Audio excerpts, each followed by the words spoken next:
Spiritual world அதை பற்றி தான் இன்னைக்கு பேச போகிறோம். சில பேர் பார்த்தீங்கன்னா எதையுமே ஒரு ஸ்பிரிச்சுவலாக அவங்களால பார்க்க முடியாது, எல்லாமே ஒரு நேச்சுரலாக மட்டுமே அவங்க பார்ப்பாங்க.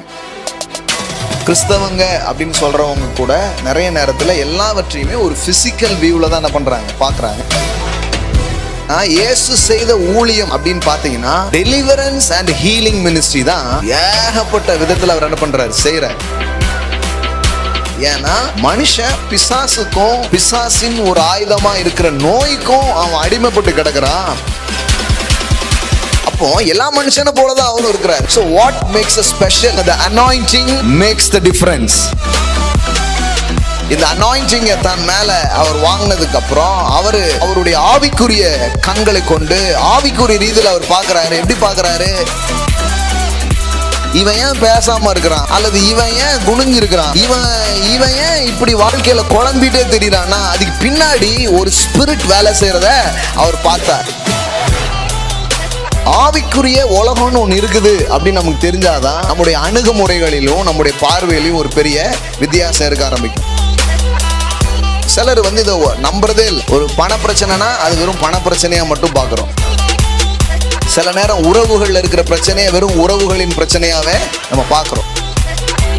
எல்லாத்துக்கு பின்னாடியும் ஒரு ஆவிக்குரிய உலகம், நீங்க அனுபவிக்கிற நன்மைக்கும் நீங்க அனுபவிக்கிற தீமைக்கும் பின்னாடியும் ஒரு ஸ்பிரிட் மேட்டர் இருக்குது, ஒரு ஆவிக்குரிய காரியம் ஒன்று இருக்கிறது.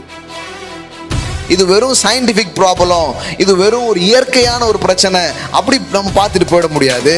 இதுக்கு பின்னாடி ஒரு ஆவிக்குரிய போர் ஒன்று நடந்து கொண்டிருக்கிறது. ஒரு பொல்லாத பிசாசு இப்படி ஜனங்க மேல ஒரு இன்ஃப்ளூயன்ஸ் பண்றான், ஒரு தாக்கத்தை ஏற்படுத்துறாங்கிறது நமக்கு தெரியணும். உன் சமாதானத்தை திருட, உன் வாழ்க்கையை திருட, உன் வாழ்க்கையில சில நஷ்டத்தை கொண்டு வர அவன் என்ன பண்றான், பின்னாடி இருந்து வேலை பார்க்கறான். எப்படி இயேசுவை மாட்டி விடுறதுக்கு யூதாசுக்குள்ள நுழைஞ்சு ஜீசஸ் டீம்லயே ஒரு வேலையை பார்க்கறானோ, அது மாதிரி உங்க டீமுக்குள்ளே ஒருத்தனுக்குள்ள நுழைஞ்சு வேலையை பார்த்துட்டு இருப்போம். தேவையே இல்லாம என் மேல கோபப்படுறாங்க, தேவையே இல்லாம எனக்கு நிறைய பிரச்சனை வருது, தேவையே இல்லாம சில காரியங்கள் நடக்குதுன்னா இன்னைக்கு நான் சொல்றேன், உங்கள் போர் மனிதர்களோடு அல்ல. அதை எப்படி ஹேண்டில் பண்ண முடியும், அதை எப்படி செய்ய முடியும்னா, இந்த ஆவிக்குரிய உலகத்துல ஆவிக்குரிய ரீதியில் இருக்கிற பிரச்சனையை தீர்க்கிறதுக்கு ஆவிக்குரிய பலனும் ஆவிக்குரிய அபிஷேகமும் நிறைந்த மனிதர்களாய் நாம் எழும்போது மாத்திரம்தான் தீர்வுகளாக இருக்கிறது. உங்களுக்கும் மற்றவங்களுக்கும் எது வித்தியாசம்? எல்லாருக்கும் அதே மாம்சம் தான், அதே ரத்தம் தான். But the anointing will make the difference.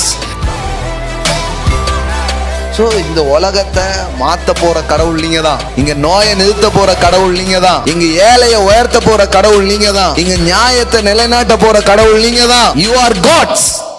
So ஆண்டுடைய வார்த்தைக்கு போகலாம். ஓகே, ஸோ இன்னைக்கு ஒரு காரியத்தை நான் இந்த வாரங்களில் தியானித்தேன், அதை உங்களோட கூட ஷேர் பண்ண நான் விரும்புகிறேன். அது ஒன்றும் தெரியாத விஷயம் கிடையாது, தெரியும். ஆனாலும் அதை குறித்த ஒரு கூடுதல் விழிப்புணர்வு, கூடுதல் அவேக்னிங்ஸ் ஹோலி ஸ்பிரிட் கொடுக்க ஆரம்பித்தார். ஸோ அதை தான் உங்களோட கூட இன்றைக்கு ஷேர் பண்ண விரும்புகிறேன். ஸோ ஸ்பிரிச்சுவல் வேர்ல்ட் அதை பற்றி தான் இன்றைக்கி பேச போகிறோம். ஆவிக்குரிய உலகம் பற்றி என்ன பண்ண போகிறோம், கொஞ்சம் பேச போகிறோம். இந்த ஆவிக்குரிய உலகம் அல்லது ஆவிக்குரிய காரியம் அப்படின்னு சொல்லும்போது நிறைய நேரத்தில் பார்த்தீங்கன்னா சில பேர் எப்போ பார்த்தாலும் அந்த உலகத்திலேயே பேசிக்கிட்டே இருப்பாங்க. சில பேர் பார்த்தீங்கன்னா அவங்களுக்கு எதையுமே ஒரு ஸ்பிரிச்சுவலாக அவங்களால பார்க்க முடியாது, எல்லாமே ஒரு நேச்சுரலாக மட்டுமே அவங்க பார்ப்பாங்க. அது ஒன்றும் இல்லை, நீ எதையுமே வாழ்க்கையாக இருக்கலாம், வாழ்க்கையில் இருக்கிற ஒவ்வொரு நிகழ்வுகளாக இருக்கலாம், அவங்க அதை எப்படி பார்ப்பாங்க, ஒரு விஞ்ஞான ரீதியாக அல்லது ஒரு இயற்கையான விதத்தில் அவங்க பார்ப்பாங்க. ஏன் மலை இல்லை, ஏன்னா மரம் இல்லை. ஸோ இது சயின்டிஃபிக் வியூ இல்லையா, ஒரு இயற்கை அடிப்படையில் அதை பார்ப்பது. ஆனால் பைபிளில் நீங்கள் போய் பார்த்தீங்கன்னா காற்றையும் காண மாட்டீங்க, மழையும் பார்க்க மாட்டீங்க, வாய்க்கால் நிரப்பப்படும் அப்படி இருக்கும். இப்போ பாருங்களேன், அதான் சொல்ல வரேன், நம்ம வாழ்க்கையை எந்த கண்ணோட்டத்திலிருந்து நாம் பார்க்கிறோம் அப்படிங்கிறது ரொம்ப முக்கியமான ஒன்றாக இருக்கிறது. ஸோ பொதுவாக கிறிஸ்தவங்க அப்படின்னு சொல்கிறவங்க கூட நிறைய நேரத்தில் எல்லாவற்றையுமே ஒரு ஃபிசிக்கல் வியூவில் தான் என்ன பண்ணுறாங்க, பார்க்குறாங்க. ஒரு சரீர பிரகாரமான இதை பார்க்குறாங்க. ஒருத்தனுக்கு வந்து காசு இல்லைன்னா அதை நம்ம எப்படி தான் பார்க்குறோம், இவன் ஒழுங்காக வேலைக்கு போகாமல் இருக்கான் அப்படிங்கிறதான் பார்க்குறோம். அதுவும் ஒரு காரணமாக இருக்கலாம். ஒருத்தனுக்கு வியாதியாக இருக்குதா, அவர் ஒழுங்காக டயட்லாம் கரெக்டாக ஃபாலோ பண்ணாமல் இருக்கார், கண்ட தண்ணியை குடித்தா இப்படி தான் ஆகும். காற்று வந்து என்ன பண்ணிடுச்சு, மாசு பட்டுடுச்சு, அதனால தான் இப்படி ஆயிட்டு, ஓசன்லேயே ஓட்ட விழுந்துட்டு உன் இருதயத்தில் விழாதா அப்படின்னு எல்லாத்தையும் என்ன பண்ணுறோம், ஒரு நேச்சுரலாக பார்க்குறோம் அல்லது விஞ்ஞான ரீதியாக நாம் பார்க்குறோம். இந்த பார்வையெல்லாம் முற்றிலும் ஒதுக்கி வச்சிடணும் அப்படின்னு நான் சொல்ல மாட்டேன். வேதாகமும் அப்படி சொல்லவே இல்லை. பவுல் எத்தனையோ காரியத்தை தீமோத்தேயுக்கு பேசினாலும் அவர் சொல்கிறாரு, இப்போ அடிக்கடி ரொம்ப வீக் ஆகிடுற, கொஞ்சம் இந்த கிரேப் என்ன பண்ணிக்கோ, கொஞ்சம் திராட்சை ரசத்தை கூட்டிக்கொள் அப்படிங்கிறார். ஆமாம், ஸோ கொஞ்சம் எடுத்துக்கோ அப்படின்னு என்ன பண்ணுறாரு சொல்கிறாரு. இயேசு செத்த ஒரு பொண்ணை உயிரோடு எழுப்புறார். 12 வயது மதிக்கத்தக்க ஒரு பொண்ணை என்ன பண்ணுறாரு, உயிரோட எழுப்புறார். உயிரோடு எழுப்பிட்டு என்ன சொல்கிறாரு தெரியுமா, பிள்ளைக்கு ஏதாவது சாப்பிட கொடுங்க அப்படிங்கிறார். உடனே வாங்க, உடனே பைபிளை கொண்டா, வசனத்தை கொண்டா, படிங்க பிள்ளைங்க, வசனத்தை சொல்லி கொடுத்தீங்களா இல்லையா பிள்ளைக்கு அப்படின்னு 10 வசனத்தை சொல்லி கொடுங்க. அந்த மாதிரி இது பண்ணல, பிள்ளைக்கு என்ன பண்ணுங்க, புசிக்கிறதுக்கு ஏதாவது கொடுங்கப்பா அப்படின்னு என்ன பண்ணுறாரு சொல்கிறார். ஸோ இப்படி அதே மாதிரி பாருங்கள், ஏசி எப்போ பார்த்தாலும் கடலில் நடந்துக்கிட்டே இல்லை. நீங்களாம் போட்டில் வந்துருங்கப்பா, நான் அப்படியே நமக்கு எதுக்கு போட்டு, நம்ம என்ன பண்ணிடலாம், அப்படியே வாக்கிங்லேயே நான் வந்துடுறேன் அப்படின்னு எப்போ பார்த்தாலும் அப்படியே வரவும் இல்லை. அதே நேரத்தில் அவர் அதாவது 2 உலகமும் வேதாகமும் நமக்கு என்ன பண்ணுது, காண்பிக்கு 2 விதமான காரியமும் இருக்குது. ஏன்னா நாம் அப்படி தான் இருக்கிறோம். நாம் வெறும் ஃபிசிக்கலாக இல்லை, வெறும் மென்டலாக நாம் இல்லை, வெறும் ஸ்பிரிட்டாக நாம் இல்லை. எப்படி நமக்குள்ள 3 தன்மை இருக்குது, ஆவி, ஆத்துமா, சரீரம் அப்படின்னு 3 தன்மைகள் இருக்கோ, அதுபோல் தேவன் இந்த உலகத்தில் இருக்கிற எல்லா விஷயங்கள்லையும் இது எல்லாமே எசைஞ்சு இருக்குது. ஆனால் இதில் ஒரு பார்வை பிடிச்சி ஒரு பார்வை விடணுங்கிறது கிடையாது. முக்கியமான பார்வை என்னங்கிறத நாம் பார்க்கணும். ஸோ இது ரொம்ப முக்கியம். பாருங்கள், விஞ்ஞானம் எல்லாமே தப்பு அப்படி சொல்ல முடியாது.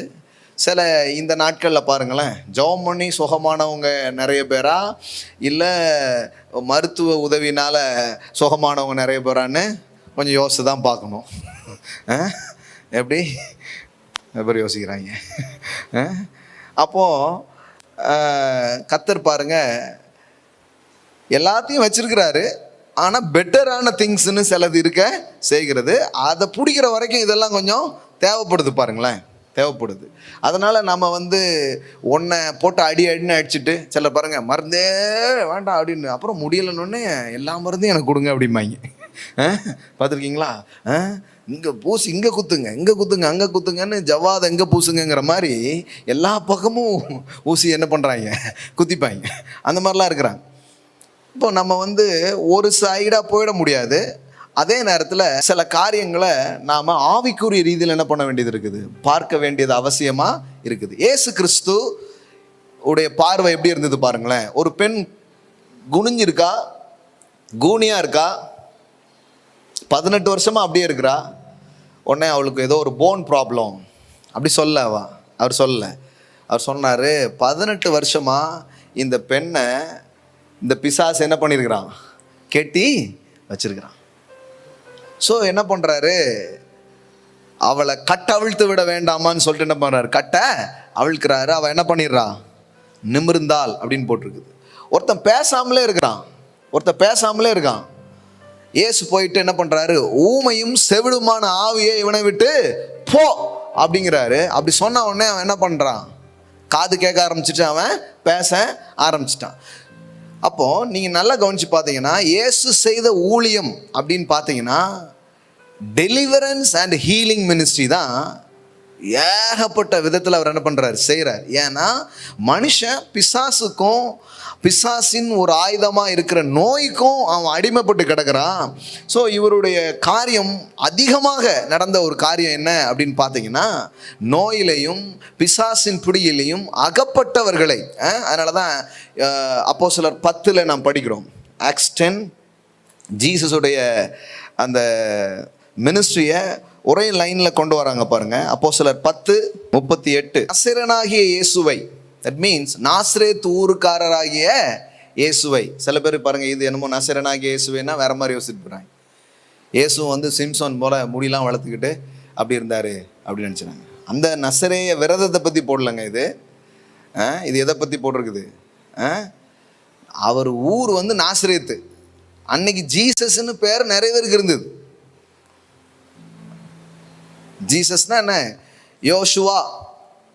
யோசுவான்னு அன்னைக்கும் நிறைய யோசுவாக்கள் இருந்திருக்கிறாங்க. யேசுவா அப்படிங்கிற பேரில் நிறைய பேர் இருந்திருக்கிறாங்க. அப்போ அதை அடையாளப்படுத்தணுமா எப்படி சொல்கிறது? அதனால ஊர் பேரை வச்சு என்ன பண்ணுறாங்க, சொல்கிறாங்க. ஒருத்தர் சொல்கிறார், நம்ம இயேசுவின் நாமத்தில் போனால் போகாது, நசரேயனாகிய இயேசுவின்னு சொன்னால் தான் போவோம் அப்படிங்கிறார். அது ஒரு கோடு வேர்டு மாதிரி வச்சுருக்கிறாங்க. அது ஒன்றும் இல்லைங்க, நாசரேத் ஊருக்காரராகிய இயேசு. அது மாதிரி பவுல் வந்து சிலுவையில் அறையப்பட்ட இயேசுவை நான் பேசுகிறேன்னா அது ஒரு அடையாளத்துக்காகவே சொல்கிறார் அவர். ஏன்னா நிறைய இயேசு இருக்கிறாங்க. எந்த இயேசுவை பற்றி சொல்கிறீங்க? சிலுவையில் அறையப்பட்ட இயேசுவை. சிலர் இதை வச்சுட்டு என்ன பண்ணுறாங்க, அவர் சிலுவையில் அறையப்பட்டதே தான் பேசிகிட்டே இருந்தார் அப்படின்னு நினச்சி போயிடுறாங்க. நம்ம பாருங்களேன், எதையாவது ஒன்று எடுத்துகிட்டு எங்கேயாவது கொண்டு போயிடுறது. எதுக்கு அது சொல்ல வருதுங்கிறத விட்டுட்டு அப்படியே போயிடுது பாருங்க. அந்த மாதிரி போயிடக்கூடாது. நாசரேத் ஊருக்காரராகிய இயேசுவை தேவன் பரிசுத்த ஆவியினாலும் வல்லமையினாலும் அபிஷேகம் பண்ணினார். பாருங்க, ஜீசஸ் வந்து, ஜீசஸ்னா யாரு? God in the flesh. Who is Jesus? God in the flesh. தேவன் இப்ப எப்படி இருக்கிறாரு? மாம்சத்தில் இருக்கிறார். கடவுள் உங்களை போல என்ன போலவே இருக்கிறார். God in a human form. மனுஷனுடைய வடிவிலே அவர் என்ன பண்ணியிருக்கிறாரு, வந்து நிற்கிறார்.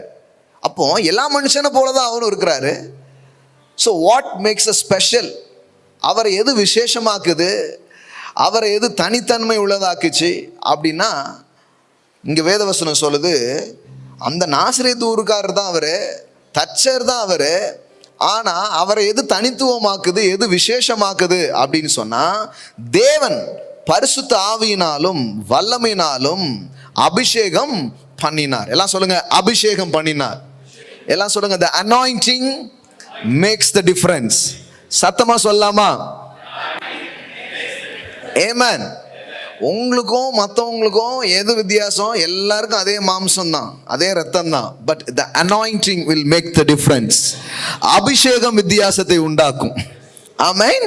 அப்படின்னா என்ன அர்த்தம்னா, இந்த திருத்துவத்தின் மூன்றாம் நபராகிய பரிசுத்த ஆவியானவர் இவருக்குள்ள வராரு. இவர் வாழ்க்கையில வராரு. இவருடைய 30வது வயதுல ஞானஸ்நானம் பெற்று கரை ஏறின போது இவர் மேல அவர் வந்து என்ன பண்றாரு, தங்குறாரு. அந்த நாளில் இருந்து இயேசு கிறிஸ்துவாக மாறுகிறார். Jesus Christ. ஜீசஸ்னா என்ன? சேவியர் அப்படின்னு அர்த்தம், ரட்சகர் அப்படின்னு அர்த்தம். கிரைஸ்ட் அப்படின்னா என்ன அர்த்தம்? the anointed one அப்படின்னு அர்த்தம். Christ means the anointed one. Jesus Christ அப்படின்னா என்ன? ரட்சகர், அபிஷேகம் பண்ணப்பட்ட ரட்சகர். the anointed one, the anointed king அப்படின்னு அர்த்தம். Christ means the anointed one, the anointed king.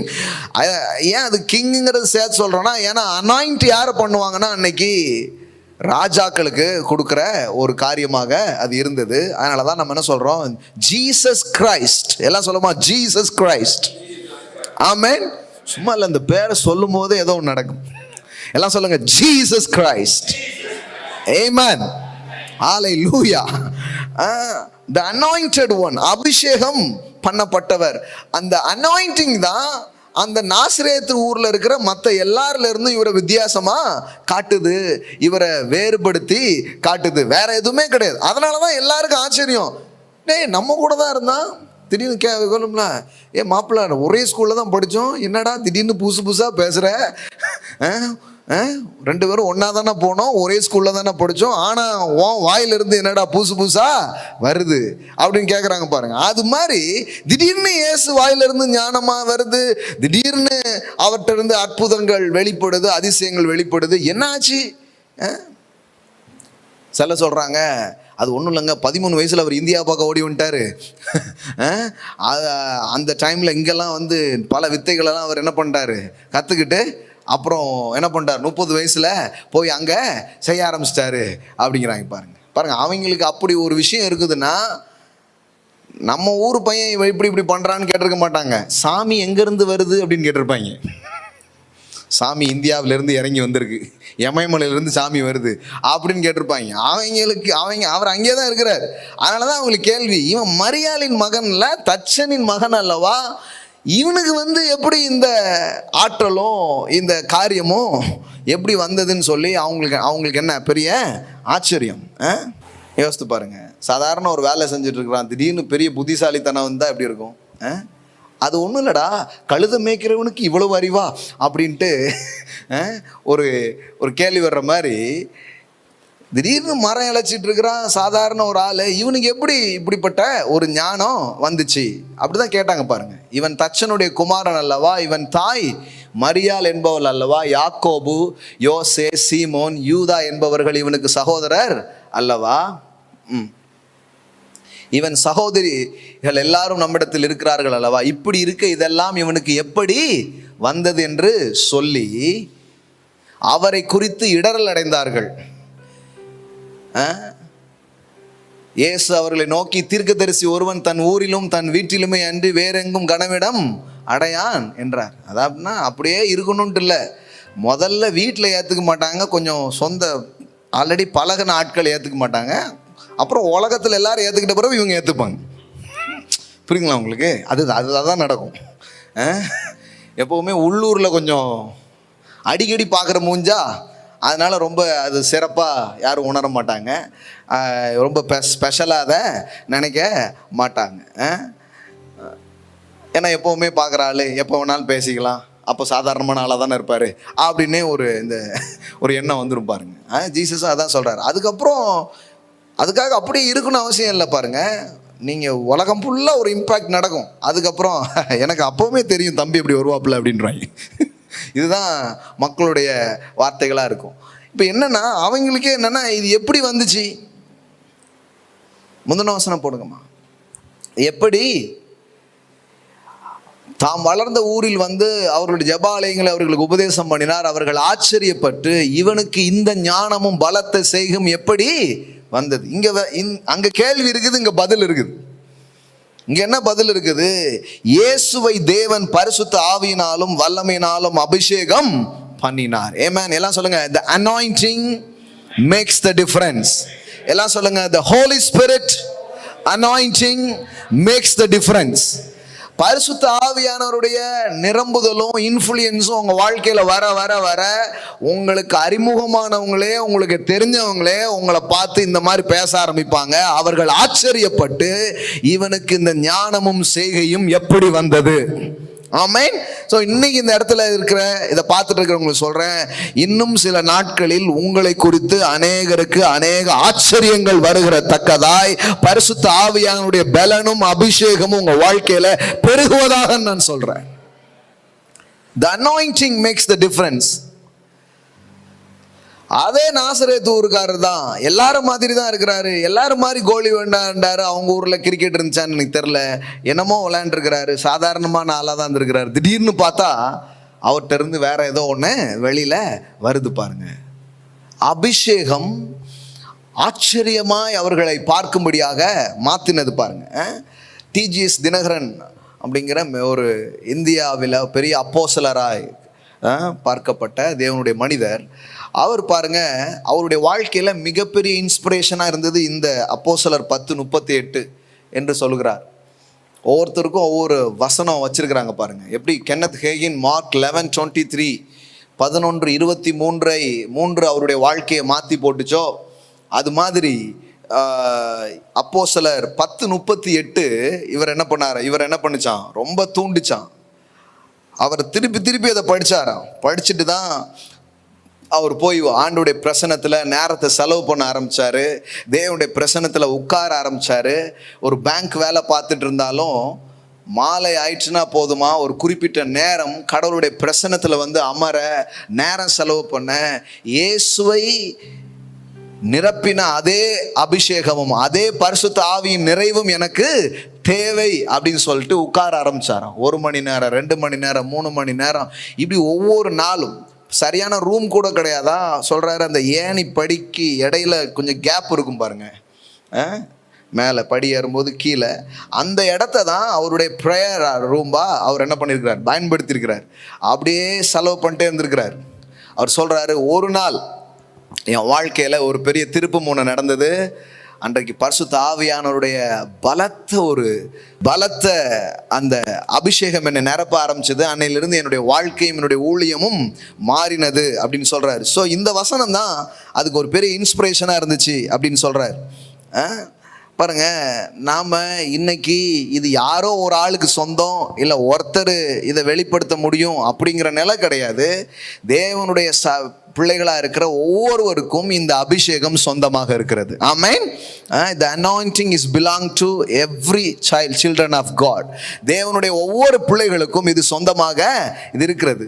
அப்போ கவனிங்க, நிரப்பினார். தேவன் அவருடைய கூட இருந்தபடியினால் அவர் நன்மை செய்கிறவராயும் பிசாசின் வல்லமையில் அகப்பட்ட யாவரையும் குணமாக்குகிறவராயும் சுற்றி திரிந்தார். எல்லாம் சொல்லுங்க, நன்மை செய்கிறவராய், பிசாசின் வல்லமையில் அகப்பட்ட யாவரையும் குணமாக்குகிறவராய் சுற்றி திரிந்தார். இப்ப பாருங்க, இயேசு வந்து எப்படி பார்க்கிறாரு, இந்த அபிஷேகத்தை தன் மேல பெற்ற பிறகு, இந்த அனாயிண்டிங்கை தன் மேல அவர் வாங்கினதுக்கு அப்புறம் அவர் மக்களை எப்படி பார்க்குறாரு, அவருடைய ஆவிக்குரிய கண்களை கொண்டு ஆவிக்குரிய ரீதியில் அவர் பார்க்குறாரு. எப்படி பார்க்குறாரு, இவன் ஏன் பேசாமல் இருக்கிறான், அல்லது இவன் ஏன் குனிஞ்சிருக்கிறான், இவன் ஏன் இப்படி வாழ்க்கையில் குழம்பிட்டே தெரிகிறான்னா, அதுக்கு பின்னாடி ஒரு ஸ்பிரிட் வேலை செய்கிறத அவர் பார்த்தார்.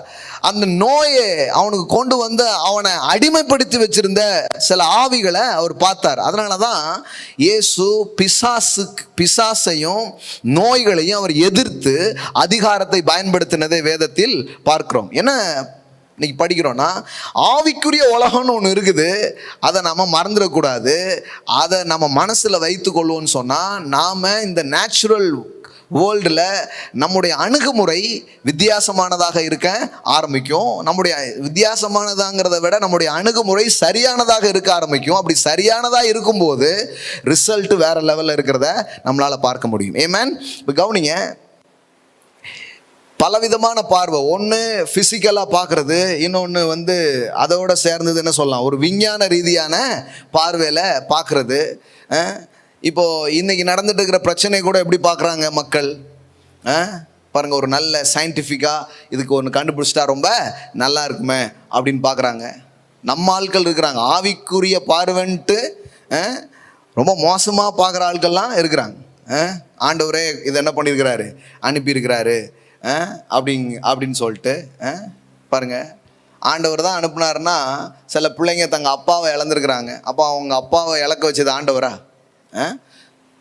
ஆண்டவர் இதெல்லாம் அனுப்புகிறார் அப்படிங்கிறாங்க. சிலர் தங்கள் குழந்தைய இழந்திருக்கிறாங்க. நேற்றுக்கு கூட ஒரு மெசேஜ் வந்தது, ஒருத்தர் 4 வயது பையன், நான் என்ன பண்ணிட்டேன், இழந்துட்டேன் இந்த நோயில் அப்படின்னு.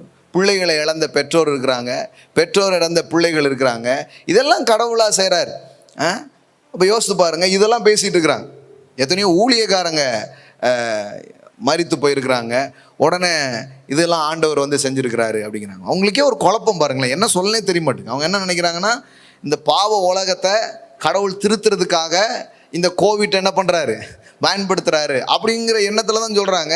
சரி, அங்கே பார்த்தா பச்சை பிள்ளையும் எத்தனையோ ஊழியம் செய்கிற ஆட்களும் எத்தனையோ நல்ல ஆட்களும் கூட என்ன பண்ணியிருக்கிறாங்க, செத்து போயிருக்கிறாங்க. அப்போது இது யார் தெரிஞ்சிட்டா இதை பார்த்து? கடவுள் இந்த மாதிரியான காரியத்தெல்லாம் செய்கிறதில்ல பாருங்க. ஆவிக்குரிய மக்கள் இப்படி பார்த்துடுறாங்க. ஆனால் இயேசு அதை பற்றிய சரியான பார்வையை நமக்குள்ள என்ன பண்றாரு, போடுறாரு. என்ன போட்டாரு? திருடன் கொல்லவும் அழிக்கவும் வருகிறானே அன்றி வேற ஒன்றுக்கும் வரான், நானோ உங்களுக்கு ஜீவன் உண்டாகவும் அந்த ஜீவன் பரிபூர்ணப்படவும் வந்தேன் என்று சொல்லுகிறார். ஆமென். So God is a life giver. அவர் ஒரு நாளும் மனுஷனுக்கு வியாதியையோ நோயையோ அவர் என்ன பண்றது இல்லை, கொடுக்கறது இல்லை. பாருங்க, சரி, ஆவிக்குரிய உலகம்னு ஒன்று இருக்குது அப்படின்னு நமக்கு தெரிஞ்சாதான் நம்முடைய அணுகுமுறைகளிலும் நம்முடைய பார்வையிலையும் ஒரு பெரிய வித்தியாசம் இருக்க ஆரம்பிக்கும். சிலர் இதை நம்புறதே இல்லை.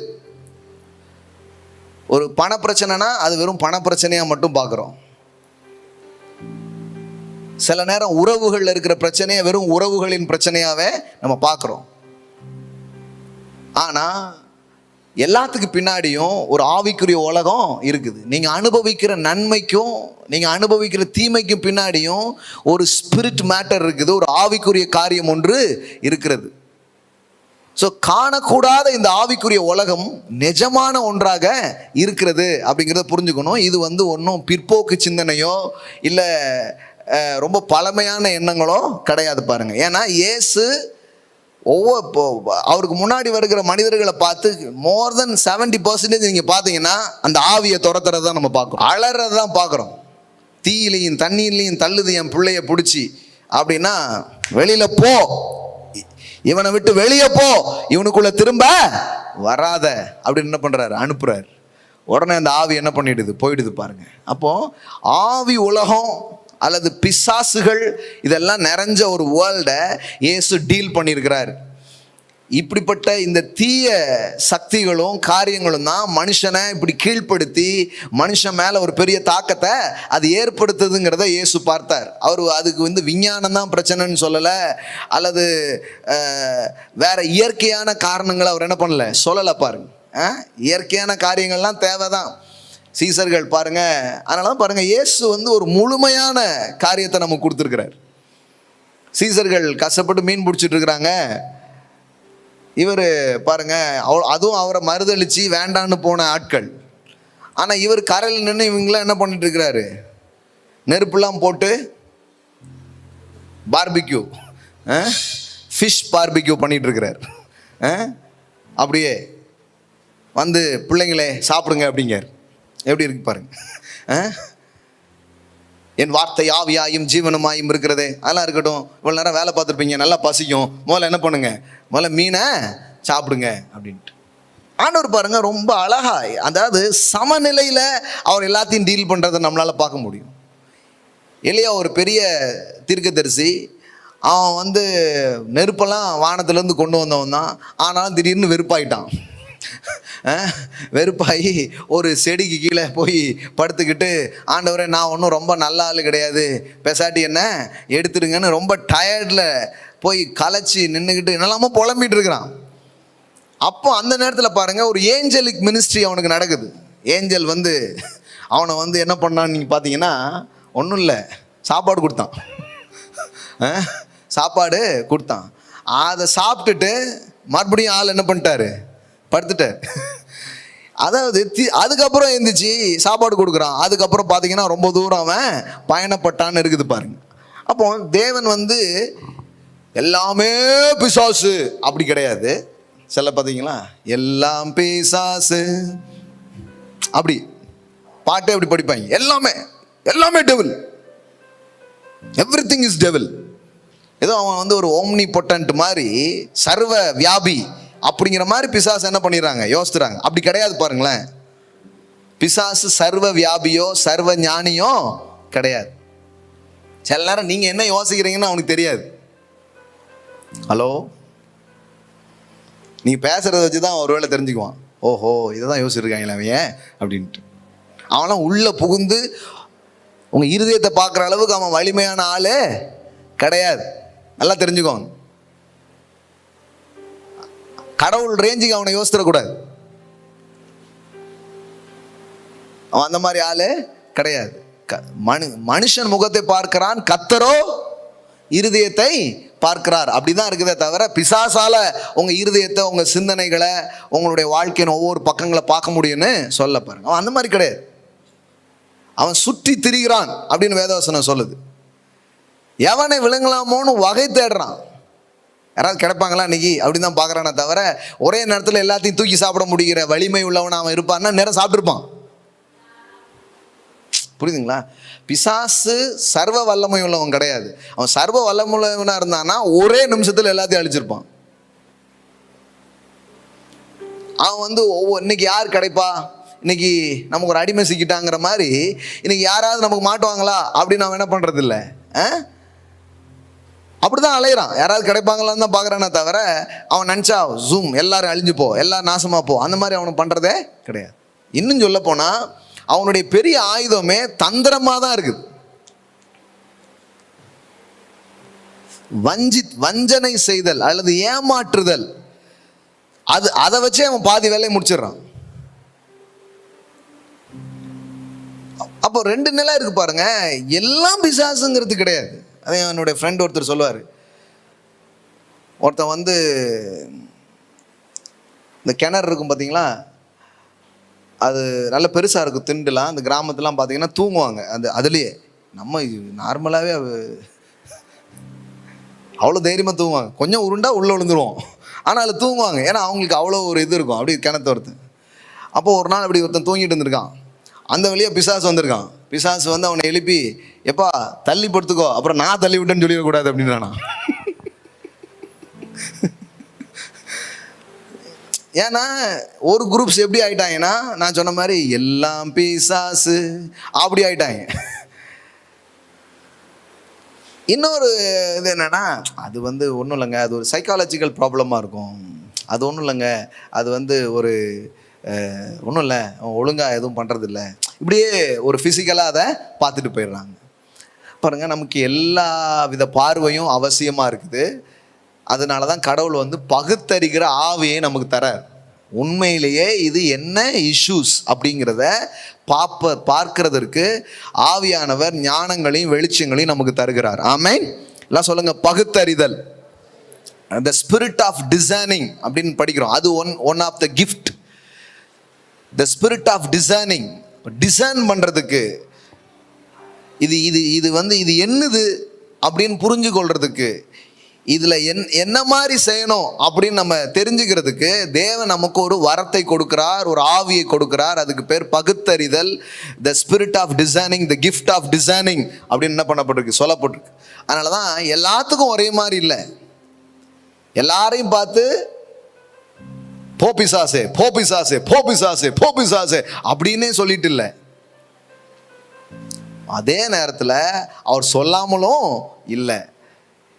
எது எது பிசாசினுடைய ஒட்டுமொத்தமாக அவன் பிடிக்கப்பட்டிருக்காங்கிறத அவர் பார்த்து கரெக்டாக என்ன பண்ணுறாரு, பேசுகிறாரு. பிசாசு என்ன பண்ணுது, போயிடுது.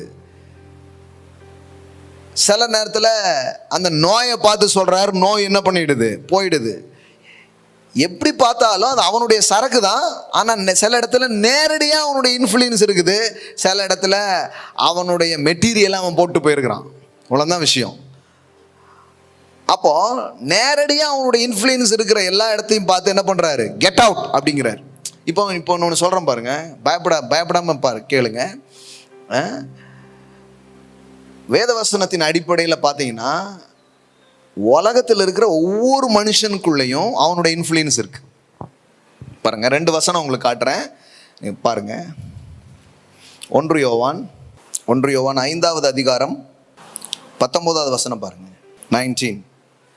நாம் தேவனால் என்ன பண்ணியிருக்கிறோம், உண்டாயிருக்கிறோம் என்றும் உலகம் முழுவதும் பொல்லாங்கனுக்குள் கிடக்கிறது என்றும் அறிந்திருக்கிறோம். எப்படி சொல்லியிருக்கு பாருங்க, எப்படி போட்டிருக்கு பாருங்க.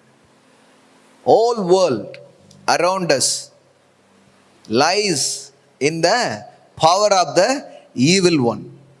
ஸோ எல்லா உலகம் முழுவதும் எதுக்குள்ள கிடக்குதான், பொல்லாங்கனுக்குள் கிடக்கிறது. எபேசியர் 2:2. அவைகளில் நீங்கள் முற்காலத்தில் இவ்வுலக வழக்கத்துக்கு ஏற்றபடியாகவும் கீழ்ப்படியாமையின் பிள்ளைகளிடத்தில் இப்பொழுது கிரியை செய்கிற ஆகாயத்து அதிகார பிரபுவாகிய ஆவிக்கேற்றபடியாகவும் நடந்து கொண்டீர்கள். ஆகாயத்து பிரபு, ஆகாயத்து அதிகார பிரபுவாகிய அவனுக்கு கீழே எல்லாரும் என்ன பண்ணிட்டு இருந்தோம், ஒரு நாள் மாட்டிட்டு இருந்தோமா, சிக்கிட்டு இருந்தோமா? ஒருத்தன் மறுபடியும் பிறந்த ஒருத்தன் அவனுடைய பிடியிலிருந்து என்ன பண்ணுறோம், வெளியில் ரட்சிக்கப்பட்டுறோம்னா வேற ஒன்றுமே கிடையாது. ஒரு ஆதிக்கத்திலிருந்து நீங்கள் வெளியே வர்றீங்க, அதான் சால்வேஷன். இன்னும் புரிகிற மாதிரி இன்னொரு வசனம் காட்டுறேன் பாருங்க. அதான் சால்வேஷன் அப்படிங்கிறதுக்கு. கொலோசையர் 1வது அதிகாரம் 13வது வசனம் பாருங்க. இருளின் அதிகாரத்தினின்று நம்மை விடுதலையாக்கி, இருளின் அதிகாரத்தினின்று நம்மை விடுதலையாக்கி தமது அன்பின் குமாரனுடைய ராஜ்யத்திற்கு உட்படுத்தினவருமாய் இருக்கிற பிதாவை ஸ்தோத்தரிக்கிறோம். அப்ப பாருங்க, இருளின் அதிகாரத்துக்குள்ள மாட்டிக்கிட்டு இருந்தோம், ஆகாயத்து பிரபுவாகிய அவனுக்குள்ள சிக்கிட்டு இருந்தோம், உலகம் முழுவதும் பொல்லாங்கனுக்குள் கிடக்கிறது. அப்போ இந்த உலகத்தில் இருக்கிற ஒவ்வொரு பர்சனும் அவனுடைய இன்ஃப்ளூயன்ஸுக்கு கீழே அல்லது அவனுடைய ஆதிக்கத்துக்கு கீழே அவங்க இருக்கிறாங்க. சிலர் ஃபுல்லி பார்த்தா அப்படி தெரியாது. பார்த்தா நம்ம என்ன நினைக்கிறோம், பிசாசு பிடிச்ச ஆள்னா எப்போ பார்த்தாலும் இப்படி தலையை போட்டு ஆட்டிக்கிட்டே இருப்பாங்க அப்படின்னு நீங்கள் என்ன பண்ணக்கூடாது, நினைக்கக்கூடாது. சும்மா திறந்து போட்டுட்டு கூட போவாங்க. நம்ம என்ன நினைக்கிறோம்னா சில அடையாளங்கள் வச்சிருக்கிறோம், இப்படிதான் அப்படின்ட்டு. முன்னாடிலாம் பார்த்தீங்கன்னா வில்லன்னா தாடியெல்லாம் வச்சிருப்பாங்க. பட் அப்புறம் டப்புன்னு என்ன பண்ணிட்டாங்க, ஹீரோலாம் இப்போ தாடி வச்சிருக்காங்க. வில்லன்னா முழுக்குன்னு இப்போ வலிச்சுட்டு வந்துடுறான். பிசாசுனா ஒரு கொம்பு கொம்பு வச்சு கருப்பா அப்படிதான் போடுவாங்க. பிளாக்னா என்னது, சாத்தானின் அடையாளம் அப்படின்னு என்ன பண்ணிடுறாங்க, கருப்பு அப்படின்னே, கருப்புன்னொடனே அவன் சாத்தான். வெள்ளன்னா யாரு, பரிசுத்தவான் அப்படிங்கிற மாதிரிலாம் என்ன பண்ணிட்டாங்க, பாசிட்டாங்க. பைபிளில் போட்டிருக்குது, அவன் ரொம்ப காஸ்டியூமை சேஞ்ச் பண்ணி ரொம்ப நாள் ஆச்சான். இன்னும் மறு வச்சுக்கிட்டு யாராவது வருவாங்களான்னு இவங்க பார்த்துட்டே உட்காந்துட்டு இருக்காங்க. பைபிளில் போட்டிருக்குது, அவன் ஒளியின் தூதனுடைய வேஷத்தை தரித்து கொள்வானே, ஏஞ்சல் மாதிரியே வருவான், அப்படி போட்டிருக்கு. ஒளியின் தூதனுடைய வேடத்தை அவன் தரித்து கொள்வானே. நீங்க பிளாக் சட்டையெல்லாம் எதிர்பார்க்காதீங்க, வெள்ளை சட்டை போட்டே வருவான் பிசாசு.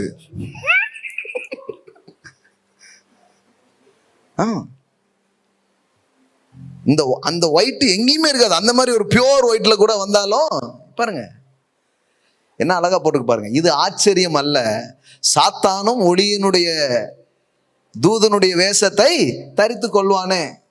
பாருங்க, பைபிள் இருக்கிற வசனம் தான். சில பேருக்கு நான் சொல்றது பேசிட்டே இருக்கா போறேன். இது வரைக்கும் 25 வசனம் மேல பேசிட்டேன், தெரிஞ்சுக்கோங்க. என்ன பாருங்க, and no wonder பாருங்க, since Satan himself என்ன போட்டிருக்குது, ப்ரொனன்சியேஷனே வர மாட்டுங்க, அதே தான்.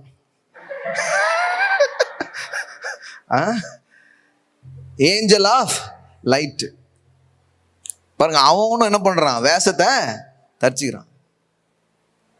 அப்படிதான் போடுது. அப்ப நீங்க ஒரு நம்ம ஒரு இதே போட முடியாது.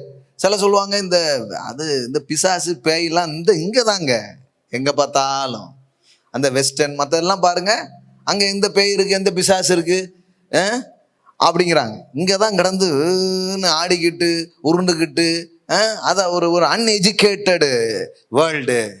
அங்கெல்லாம் பாருங்க, படிச்ச உலகத்துலலாம் பாருங்க, அங்கெல்லாம் எந்த பிசாசு இருக்கான், எந்த இருக்கு, இப்படி யோசிக்கிறோம் பாருங்க. அதுதான் பெரிய வஞ்சனையே.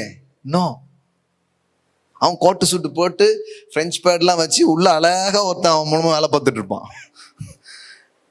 புரியுதுங்களா? இதாவது மரத்தை சுத்திக்கிட்டு இங்க நின்றும் இதோடைய வேலை. அவன் இன்டர்நேஷனல் லெவல்ல வேற வேலையை என்ன பண்ணிட்டு இருப்பான், பார்த்துட்டு இருப்பான். ஆகாயத்து இப்போ அவன் பல பேருக்குள்ள நுழைஞ்சு அவன் வேலையை அவன் பண்ணிட்டு இருக்கிறான். அவன் என்ன மாதிரி ஆள் பாருங்க, ஜீசஸ் டீம்லயே ஒருத்தன் அவனுடைய கேண்டிடேட்டா மாத்திட்டான் பாருங்க. பைபிள்ல சொல்லி இருக்குது, யூதாசுக்குள் பிசாசு நுழைந்து அப்படி போட்டு. அப்போ நீங்க நான் 2-3 வாரத்துக்கு முன்னாடி பேசும்போது ஒன்று சொன்னேன், உங்களுக்கு ஞாபகம் இருக்கான்னு தெரியல. The principality works through personality. தேவனோ பிசாசோ இந்த பூமியில் தன்னுடைய வேலைகளை செய்ய வேண்டும் என்றால் அவர்களுக்கு ஒரு மனிதன் தேவைப்படுகிறான் அல்லது ஒரு சரீரம் தேவைப்படுகிறது. Your body is a earthly license. இந்த பூமியில இருக்கிறதுக்கு உங்களுக்கு எது அதிகாரம்? உடம்பு இருக்கிற வரைக்கும் தான். அதனாலதான் ரொம்ப நாளா உடம்புல இருங்கன்னு சொல்றோம். புரியுதுங்களா உங்களுக்கு? எப்போ உடம்பு விட்டு வெளியே வந்துட்டோமோ அப்போ இந்த பூமியில நம்முடைய அத்தாரிட்டியை நம்ம என்ன பண்ணிடுறோம்? லூஸ் பண்ணிடுறோம். கடவுளோ பிசாசோ, அப்ப உடம்பு எவ்வளவு முக்கியமானது யோசித்து பாருங்க நீங்க. அதனாலதான் தேகத்தில் தரித்திருப்பதையே நான் வாஞ்சிக்கிறேன் அப்படிங்கிறார் பவுல். தேகத்தை விட்டு பிரிந்து கிறிஸ்துவோடு இருப்பது எனக்கு நல்லா தான் இருக்கும்.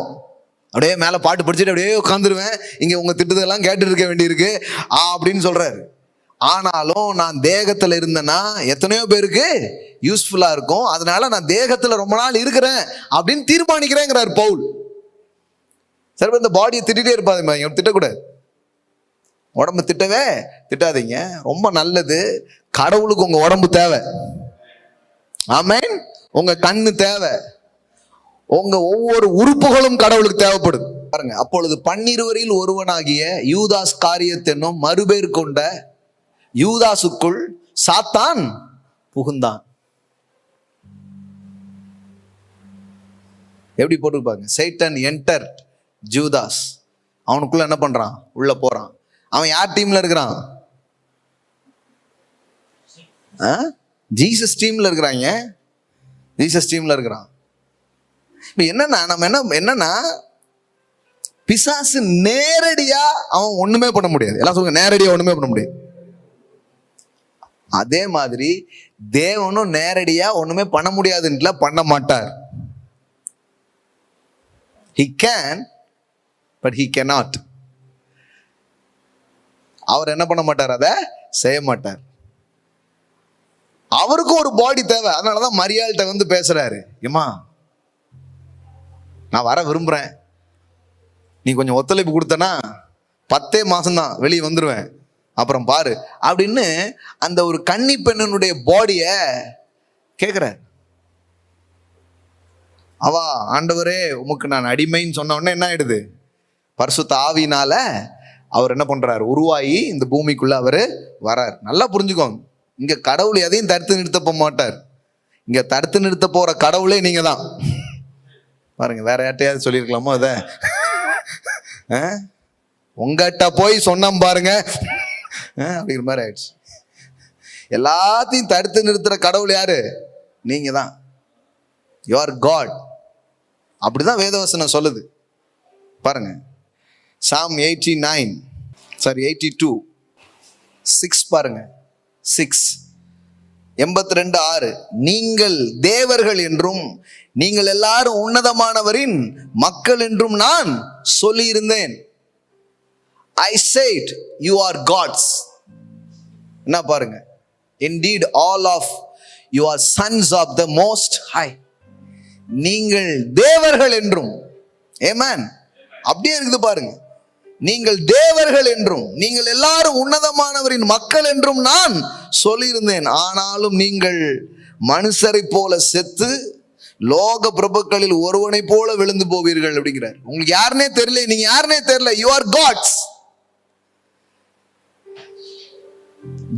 God, அந்த காட் பெரிய ஜி, ஸ்மால் ஜி நீங்க. ஆமென். பக்கத்துல பார்த்து கேளுங்க, நீங்க தான் ஸ்மால் ஜி. புரியுதா ஜி? ஆமென். அவர் பெரிய ஜி, நீங்க சின்ன ஜி. இது நமக்கு புரியணும் ஜி. அப்படிதான் சொல்றார். நீ தான்ப்பா. கடவுள் தடுத்து நிறுத்த மாட்டாரா? Where is God? கடவுள் எங்க போயிட்டாருன்ட்டு. கடவுள் இந்த சேர்ல உட்கார்ந்து இருக்கிறாரு சும்மா. கடவுள் தலையை சொரிஞ்சிட்டு உட்கார்ந்துட்டு இருக்கிறாரு. இந்த மாசம் கரண்ட் பில் எப்படி கட்ட போறோம்னு யோசிச்சுட்டு இருக்காரு கடவுள். துபாய்க்கே போயிடலாமா இல்ல இங்கேயே இருந்துடலாமா? கடவுள் பூரா உட்காந்து இப்படி யோசிச்சுட்டு இருக்கு. ஏன்னா இவங்களுக்கு அவர்தான் சொன்ன, உன்னை கடவுளா வச்சிருக்கிறேன், உன்னை உன்னதமானவரின் மக்கள்னு சொல்லியிருக்கிறேன். ஆனா நீ பாரு, லோக பிரபுக்களின் ஒருவனை போல செத்து போறியப்பா. நீ தான் உன்னை நான் அப்படிதான் வச்சிருக்கிறேங்கிறார். நீங்க பாருங்க, ஒரு பெரிய இஷ்யூவை கடவுள் யார்கிட்ட பேசுறாரு பாருங்க. அந்த 82 பிகினிங் 1 இருந்து வாசிக்கிறேன் பாருங்க. தேவ சபையில் தேவன் எழுந்தருளி இருக்கிறார், தேவர்களின் நடுவிலே அவர் நியாயம். உட்கார்ந்துருக்கிறவங்களாம் யாரு? பார்த்துட்டு இருக்கிறவங்களாம் யாரு? தேவர்கள். புரியுங்களா உங்களுக்கு? அதுக்கு நடுவில் கடவுள் நியாயம் விசாரிக்கிறார். கடவுள் பார்லிமெண்ட்ல போய் கேள்வி கேட்கல, ஐநால போய் கடவுள் பேசல. கடவுள் அவருடைய சபையில அவர் பேசுறார். என்ன பேசுறார் பாருங்க. எதுவரைக்கும் நீங்கள் அநியாய தீர்ப்பு செய்து துன்மார்க்கருக்கு முகதாட்சியம் பண்ணுவீர்கள், ஏழைக்கும் திக்கற்ற பிள்ளைகளுக்கும் நியாயம் செய்து சிறுமைப்பட்டவனுக்கும் திக்கற்றவனுக்கும் நீதி செய்யுங்கள், பலவீனனையும் எளியவனையும் விடுவித்து துன்மார்க்கனின் கைக்கு அவர்களை தப்புவியுங்கள். கடவுள் நீ தப்பு, நம்மளை ஆண்டவரே தப்புவீங்க. இதெல்லாம் ஆண்டவர் அவருடைய எம்எல்ஏக்கள், அவருடைய எம்பிக்கள், அவருடைய முதலமைச்சர்கள் கிட்ட அவர் உட்கார்ந்து பேசுறாரு. காப்பாத்துப்பா, நியாயத்தை நிலைநிறுத்துப்பா, விடுதலை பண்ணுப்பா, சுகப்படுத்துப்பா அப்படிங்கிற. நிறைய பேர் தெரியல, ஆண்டவரே இந்த பிசாசை துரத்துங்க, ஆண்டவரே இந்த நோயை நீக்கிங்க. அவர் சொல்றாரு, நீ தான் நீக்கணுங்கிறார், நீ தான் துரத்தணுங்கிறார். எப்படி போட்டுருக்கு பாருங்க. பலவீனனையும் எளியவனையும் விடுவித்து துன்மார்க்கனின் கைக்கு அவர்களை தப்புவியுங்கள். அறியாமலும் உணராமலும் இருக்கிறார்கள், அந்தகாரத்தில் நடக்கிறார்கள், தேசத்தின் அஸ்திபாரங்கள் எல்லாம் அசைகிறது, எல்லாம் ஷேக் ஆகுது, எல்லா ஃபவுண்டேஷனும் ஷேக் ஆகுது. நீங்கள் தேவர்கள் என்றும் நீங்கள் உன்னதமானவரின் மக்கள் என்றும் நான் சொல்லியிருந்தேன். ஆனா நீங்க யாருன்னே புரிஞ்சுக்காம நீங்களும் அந்த கூட்டத்தோடயே செத்து போறீங்களப்பா, இது என்ன பெரிய அநியாயம் அப்படிங்கிறார்.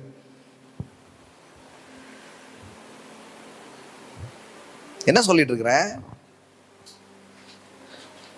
சாத்தா என்ன நினைக்கிறானோ அதை அவனால செய்ய முடியாது. தேவன் என்ன நினைக்கிறாரோ அதை அவர் செய்யணும்னா அவருக்கு இந்த பூமியில ஒரு மனுஷனுடைய ஒத்துழைப்பு தேவையாக இருக்கிறது. He needs your body. உங்க சரீரம் தேவைப்படுது. கல்கத்தா வீதியில எத்தனையோ குஷ்டரோகிகள் கஷ்டப்பட்டு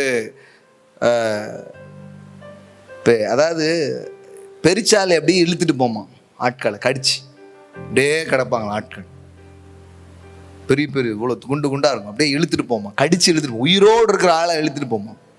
இதெல்லாம் பார்த்தாங்களா மதர் தெரசா. பார்த்துட்டு அவங்க உள்ளத்துல பெரிய ஒரு பேஷன். அப்போ ஒரு நாள் ஆண்டவர் சொன்னாராம், அவங்களெல்லாம் நான் அணைச்சிக்கணும்னு எனக்கு ஆசை, பட் ஐ ஆம் அ ஸ்பிரிட், நான் ஆவியா இருக்கிறேன்னு சொன்னாராம். அன்னைக்கு தான் மதர் தெரசா தான் வாழ்க்கையில சொன்னாங்களாம், ஏன் இந்த கையை வேணா நீங்க யூஸ் பண்ணிக்கோங்க அப்படின்னு சொன்னாங்க. வாழ்நாள் எல்லாம் குஷ்டரோகிகளை அணைச்சி அவங்களுக்கு ஊழியம் செஞ்சாங்க. ஒரு நாள் அவங்களுக்கு அந்த வியாதி வந்ததில்லை. வாழ்நாள் எல்லாம் தேவனுடைய கரமாக அவருடைய கரம் இருந்தது பாருங்க. அப்படிதான் செஞ்சிருக்கு. ஸோ இந்த உலகத்தை மாற்ற போற கடவுள் நீங்க தான். இங்க நோயை நிறுத்த போற கடவுள் நீங்க தான். இங்க ஏழையை உயர்த்த போற கடவுள் நீங்க தான். இங்க நியாயத்தை நிலைநாட்ட போற கடவுள் நீங்க தான். You are gods. அப்ப கடவுள் உங்க கூட இருப்பார். உங்களை கைட் பண்ணுவார், உங்களை பலப்படுத்துவார், உங்களை அனாயிண்ட் பண்ணுவார். உங்க மூலமா உங்களுக்குள் இருந்து கொண்டு அவர் பெரிய கிரியைகளை செய்ய அவர் காத்திருக்கிறார். நசரேயனாகிய இயேசுவை தேவன் தம்முடைய வல்லமையினாலும் பரிசுத்த ஆவினாலும் அபிஷேகம் பண்ணினார். நாசரேத்துக்காரராகிய ஒரு மனுஷன் மேல கடவுளுடைய ஆவியானவர் இறங்கி வராரு. அவர் நன்மை செய்கிறவராயும் பிசாசின் பிடியில் அகப்பட்ட யாவரையும் குணமாக்குகிறவராயும் சுற்றி திரிந்தார். ஆமென். நீங்க அப்படிதான் நம்மளை சபையை நம்ம எல்லாரையுமே தேவன் வைக்கிறது அவருடைய கனவாக இருக்கிறது. இதுதான் அவருடைய திட்டம், இதுதான் அவருடைய நோக்கம். பட் இந்த பயணத்துல நாம பார்க்குற காரியம் என்னன்னா, இப்படி ஒரு ஆவிக்குரிய உலகம் இருக்குங்கிறது நமக்கு தெரியணும். இப்படி ஒரு பொல்லாத பிசாசு இப்படி ஜனங்க மேல ஒரு இன்ஃப்ளூயன்ஸ் பண்றான், ஒரு தாக்கத்தை ஏற்படுத்துறாங்கிறது நமக்கு தெரியணும். இது வெறும் சயின்டிபிக் ப்ராப்ளம், இது வெறும் ஒரு இயற்கையான ஒரு பிரச்சனை அப்படி நம்ம பார்த்துட்டு போயிட முடியாது. இதுக்கு பின்னாடி ஒரு ஆவிக்குரிய யுத்தம் ஒன்று நடந்து கொண்டிருக்கிறது. ஒரு ஸ்பிரிச்சுவல் பேட்டில்ஸ் இருக்குது, ஒரு ஆவிக்குரிய போர் ஒன்று நடந்து கொண்டிருக்கிறது. அதை சந்திக்க நாம் நம்முடைய அறிவையோ மனதையோ பிசிக்கல் வெப்பன்ஸையோ நாம் பயன்படுத்தி ஒன்றும் பண்ணவே முடியாது. சோ இதை நிர்மூலமாக்கத்தக்க தேவ பலனை அவர் நமக்கு கொடுக்க அவர் விரும்புகிறார். அதனாலதான் சில நோய்க்கு முன்னாடி பணத்தை நீட்டினாலும் ஓகே ஆக மாட்டுக்கு, சில நோய்க்கு முன்னாடி செல்வாக்க காட்டினாலும் ஓகே ஆக மாட்டுக்கு. எனக்கு அவரை தெரியுங்க, ஆனாலும் அந்த நோய் இருக்குது. ஒன்றும் பண்ண முடிய மாட்டேங்குது. சில நேரத்தில் அது கொஞ்சம் ஓகே, ஓரளவுக்கு அதிலிருந்து வெளியே வர்றதுக்கு உதவி செஞ்சாலும் முற்றுமுடிய ரட்சிக்கும் வல்லமையை அது என்ன பண்ணலை, பெறலை. அப்போ முற்றுமுடிய அதை எப்படி ஹேண்டில் பண்ண முடியும், அதை எப்படி செய்ய முடியும்னா, இந்த ஆவிக்குரிய உலகத்தில் ஆவிக்குரிய ரீதியில் இருக்கிற பிரச்சனையை தீர்க்கிறதற்கு ஆவிக்குரிய பலனும் ஆவிக்குரிய அபிஷேகமும் நிறைந்த மனிதர்களாய் நாம் எழும்போது மாத்திரம்தான் தீர்வுகளாக இருக்கிறது. ஆமென். இப்போ கவனிங்க, முதல்ல இதை அண்டர்ஸ்டாண்ட் பண்ணிக்கணும். எதை அண்டர்ஸ்டாண்ட் பண்ணிக்கணும்னா, நாம் ஒரு ஆவிக்குரிய போராட்டத்தில் இருக்கிறோம். இப்போ நடந்துட்டு இருக்கிற இந்த போராட்டம், நடந்துட்டு இருக்கிற விஷயம் is not Cornell, it is a spiritual. இது ஒரு ஆவிக்குரிய போராக அது இருக்கிறது. சிலர் சொல்றாங்க இல்லையா, பயாலஜிக்கல் வார், இது ஏழை பணக்காரனுக்காக நடக்கிற ஒரு யுத்தம். இது எல்லாமே ஒரு பார்வை தான், இது இல்லைன்னே சொல்லலை. ஆனால் நம்ம அதையும் தாண்டி நம்மளால பார்க்க முடியுங்கிற நான். இந்த உலகத்துக்கு இந்த பார்வை கிடையாது, ஆனால் நம்ம அதை தாண்டி இன்னும் ஆழமாக நம்மளால என்ன பண்ண முடியும், பார்க்க முடியும். நம்மளால வேற பார்க்க முடியுது. we can see the root. அந்த ரூட்டை நம்மளால பார்க்க முடியுது. ரூட் என்ன? ஒரு ஸ்பிரிட் இதுக்கு பின்னாடி என்ன பண்ணிட்டு இருக்குது, வேலை பார்த்துட்டு இருக்குது. ஒரு ஆவி இதுக்கு பின்னாடி வேலை செய்து கொண்டிருக்கிறது. இதுக்கு பின்னாடி ஒரு தந்திரமுள்ள ஒரு பிசாசு, தந்திரமுள்ள ஒருவன் வேலை என்ன பண்ணிட்டு இருக்கிறான், செய்து கொண்டிருக்கிறான். அப்படிங்கிற வெளிச்சம் நமக்கு வந்துச்சுன்னா நம்முடைய போர் அல்லது நம்முடைய போராட்டம் மனிதர்களோடு இருக்காது, அவனோடு இருக்க ஆரம்பிக்கும். பாருங்க, 2 ஸ்கிரிப்சர் உங்களுக்கு காட்டுறேன் வேகமா. எபேசியர் 6வது அதிகாரம் 10 வாசிக்கிறேன். கடைசியாக என் சகோதரரே, அவருடைய சத்துவத்திலும் வல்லமையிலும் பலப்படுங்கள். நீங்கள் பிசாசின் தந்திரங்களோடு எதிர்த்து நிற்க திராணி உள்ளவர்கள் ஆகும்படி தேவனுடைய சர்வாயுத வர்க்கத்தை தரித்து கொள்ளுங்கள். ஏனெனில் மாம்சத்தோடும் இரத்தத்தோடும் அல்ல, துரைத்தனங்களோடும் அதிகாரங்களோடும் இப்பிரபஞ்சத்தின் அந்தகார லோகாதிபதிகளோடும் வான மண்டலத்தில் உள்ள பொல்லாத ஆவிகளின் சேனைகளோடும் நமக்கு போராட்டம் உண்டு. ஒரு லைன் கவனிங்க, மாம்சத்தோடும் இரத்தத்தோடும் அல்ல. ஸோ இந்த போர் பிசிக்கல் கிடையாது. இது ஃப்ளஷோடும் பிளட்டோடும் நடக்கிற ஒரு போர் கிடையாது. இதுக்கு பின்னாடி ஒரு ஆவிக்குரிய உலகம் ஒன்று இருக்கிறது, ஒரு தந்திரமுள்ள பிசாசின் செய்கை ஒன்று இருக்கிறது என்று வேதவசனம் சொல்லுது. இயேசு அதை கையாண்டார். இயேசு வெறும் பிசிக்கல் ப்ராப்ளங்க, சாப்பிடாம தான் அப்படியே இருக்கிறான், அதனால தான் அப்படி இருக்கிறான் அப்படியே சொல்லிட்டல, அது ஒன்றும் இல்லை, கொஞ்சம் சயின்டிஃபிக்காக சில சொல்யூஷன் அப்படி கிடையாது. இது எல்லா சொல்யூஷனுக்காகவும் கடவுளுக்கு நன்றி. இது எல்லாம் டெம்பரவரியாக மனுஷனை எங்கேயோ கொஞ்சம் என்ன பண்ணுது, பாதுகாக்குது. Thank God. ஆனால் நிரந்தரமான விடுதலை, நிரந்தரமான தீர்வுகளை நோக்கி பயணிப்பது தான் ஸ்பிரிச்சுவல் ஜேர்னி, ஆவிக்குரிய பார்வையாக அது இருக்கிறது. அப்போ முதல் விஷயம் என்ன, இந்த போர், இந்த ஃபைட், இந்த நடந்துட்டு இருக்கிற ஒவ்வொரு காரியத்தையும் நாம் பார்க்கிற விதம் எப்படி இருக்குன்னா, அது மாம்சத்தோடும் இரத்தத்தோடும் அல்ல. ஆனால் அவன் ஒரு மாம்சத்தையும் இரத்தத்தையும் தான் பயன்படுத்துவான். போர் மனிதர்களோடு அல்ல. எல்லாம் சொல்லுங்க, என்னுடைய போர் மனிதர்களோடு அல்ல. ஆனா உங்ககிட்ட போர் செய்யறவங்களும் உங்களுக்கு எதிராக நிக்கிறவங்களும் யாரா தான் இருப்பாங்க, மனுஷங்களா தான் இருப்பாங்க. என்னங்க மனுஷங்களோடு கிடையாதுங்க, என் பக்கத்து வீட்டுக்காரன் தாங்க எனக்கு எப்பவும் பிரச்சனை. என்கிட்ட வேலை பார்க்குறான் பாருங்க ஒரு ஆள், அவன் தாங்க என் பிரச்சனை. என் மாமியார் தான் என் பிரச்சனை, என் மருமக தான் என் பிரச்சனை, இல்லை என் பாஸ் தான் எனக்கு பிரச்சனை. யாரோ ஒருத்தர் நம்ம சொல்லிட்டே இருக்கிறோம். ஆனால் வேதவசனம் சொல்லுது, இல்லை, மாம்சத்தோடும் இரத்தத்தோடும் உனக்கு போற கிடையாது. உன் சமாதானத்தை திருட, உன் வாழ்க்கையை திருட, உன் வாழ்க்கையில் சில நஷ்டத்தை கொண்டு வர அவன் என்ன பண்ணுறான், பின்னாடி இருந்து வேலை பார்க்குறான். எப்படி இயேசுவை மாட்டி விடுறதுக்கு யூதாசுக்குள்ளே நுழைஞ்சி ஜீசஸ் டீம்லேயே ஒரு வேலையை பார்க்குறானோ, அது மாதிரி உங்கள் டீமுக்குள்ளேயே ஒருத்தனுக்குள்ளே நுழைஞ்சு வேலையை பார்த்துட்டு இருப்பான். நம்ம என்ன பண்ணிடுறோம், அந்த ஆளை திட்டி, அந்த ஆள்கிட்ட சண்டை போட்டு, அந்த ஆளுக்கிட்ட ஏய் எனக்கு இன்னும் பேச தெரியும் எனக்கு அப்படின்னு டீல் பண்ணோம்னா அது வெறும் ஃபிசிக்கலாக நடக்கிற ஒரு போர். ஆனால் ஆண்டவர் சொல்கிறாரு, it's not physical. Our warfare is not carnal, our warfare is a spiritual. இந்த ஆவிக்குரிய உலகத்தில் நடந்துட்டு இருக்கிற ஒரு யுத்தமாக இருக்கிறது என்பதை புரிந்து கொள்ள வேண்டும். ஒரு எக்ஸாம்பிள் உங்களுக்கு காட்டுறேன் பாருங்க. ஜீசஸ் இது எப்படி ஹேண்டில் பண்ணார், ஜீசஸுடைய லைஃப்ல இது எப்படி நடந்துச்சு, ஒரு எக்ஸாம்பிள் காட்டுறேன் பாருங்க. மத்தேயு சுவிசேஷம் 16வது அதிகாரம், மேத்யூ காஸ்பல் சாப்டர் 16. இயேசு கேட்குறாரு, ஜனங்கள் என்ன யாருன்னு சொல்றாங்கன்னு கேட்குறாரு. அதுக்கு பதில் சொல்றாங்க. சரி ஜனங்களை விடுங்க, நீங்க சொல்லுங்க நான் யாருன்ட்டுன்னு கேட்குறாரு. அதுக்கு பேதுரு ஆன்சர் பண்றா பாருங்க.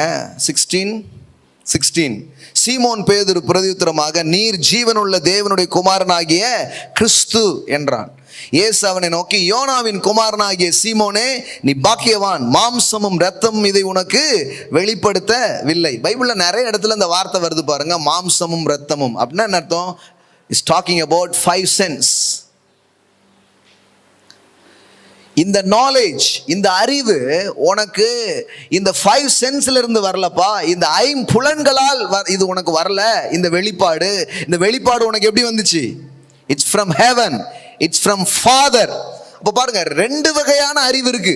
ஒன்று, 5 புலன்களை நாம் பயன்படுத்தி தெரிந்து கொள்கிற ஒரு காரியம், அதுதான் கல்வி, படிப்பு. இது எல்லாமே தேவையே இல்லைன்ட்டு கிடையாது. இது இஸ் லிமிட்டட். பட் அன்லிமிட்டடான ஒரு திங்ஸ் இருக்குது, அன்லிமிட்டடான ஒரு நாலேஜ் இருக்குது, அன்லிமிட்டடான ஒரு ரெவலேஷன் ஒன்று இருக்குது. the two kind of revelation, the two kind of knowledge. ஒன்று 5 புலன்களுக்குள்ள இருந்து நாம தெரிஞ்சுக்கிறது, இன்னொன்று the revelation from heaven, the revelation from father.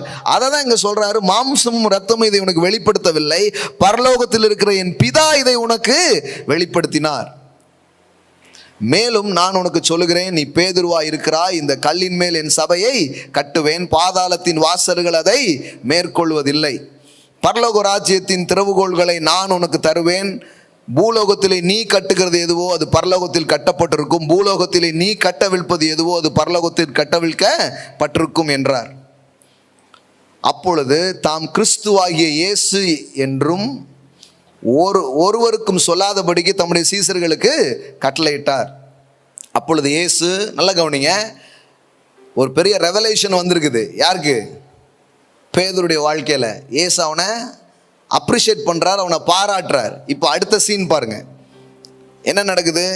அது முதல் இயேசு தாம் எருசலேமுக்கு போய் மூப்பராலும் பிரதான ஆசாரியராலும் வேதபாரகராலும் பல பாடுகள் பட்டு கொலையுண்டு 3ஆம் நாளில் எழுந்திருக்க வேண்டும் என்பதை தம்முடைய சீசர்களுக்கு சொல்ல தொடங்கினார்.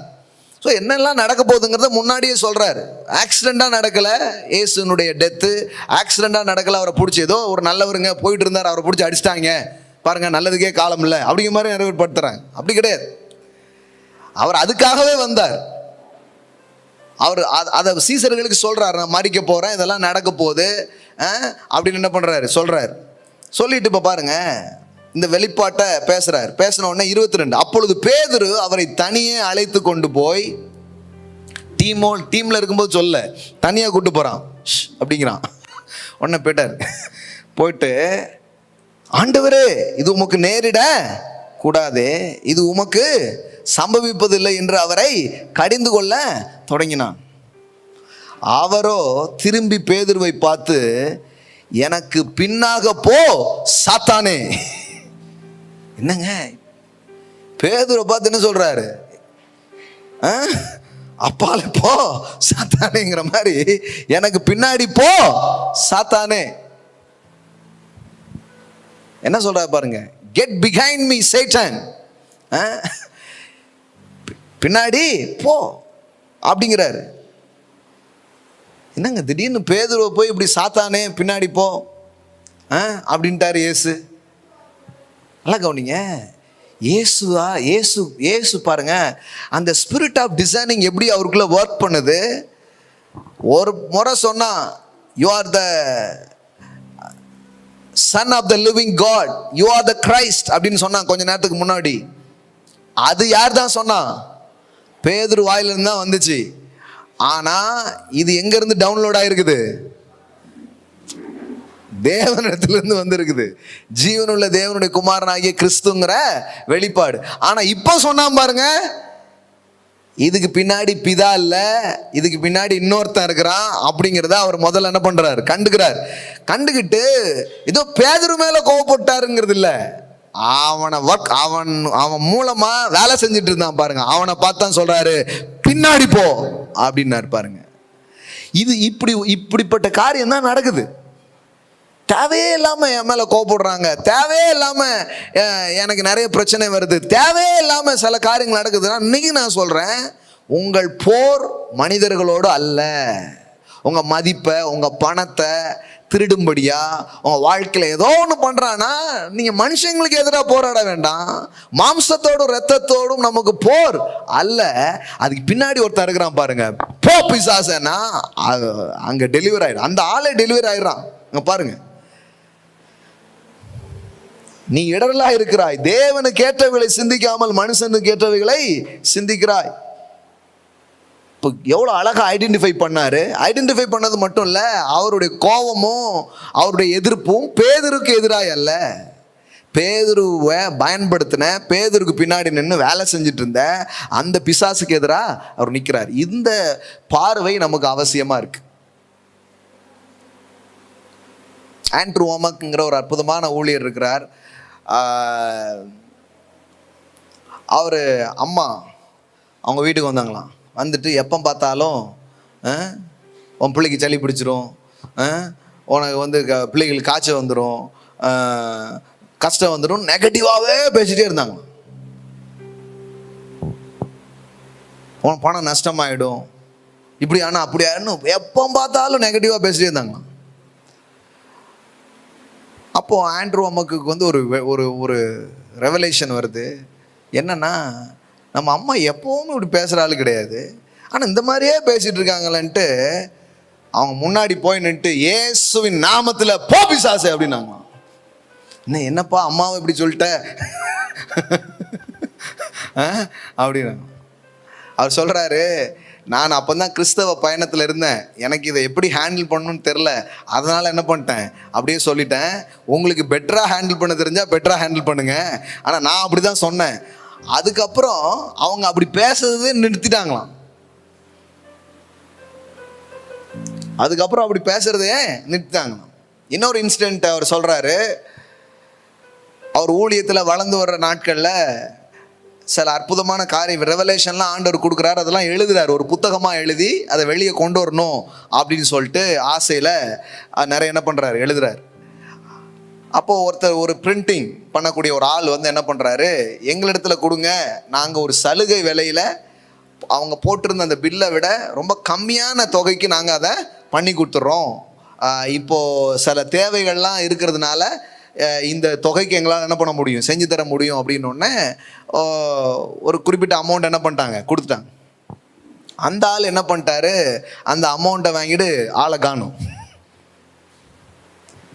ஊழியத்தில் உள்ள காசை கொடுத்து வாங்கிட்டு போயிட்டு ஆள் காணாமல் போயிட்டார். இவருக்கு எரிச்சல் கோபம் தாங்க முடியலையா, இப்படி பண்ணிவிட்டானே அப்படின்ட்டு. அப்போ தான் இந்த வெளிப்பாட்டுக்குள்ளே அவர் வாக் பண்ணிட்டு இருக்கிறாரு. அப்போ அவர் சொன்னாராம், இந்த மனுஷன் என் பணத்தை திருடுனாலும் என் பணத்தை திருடுனது யாரு, நீ.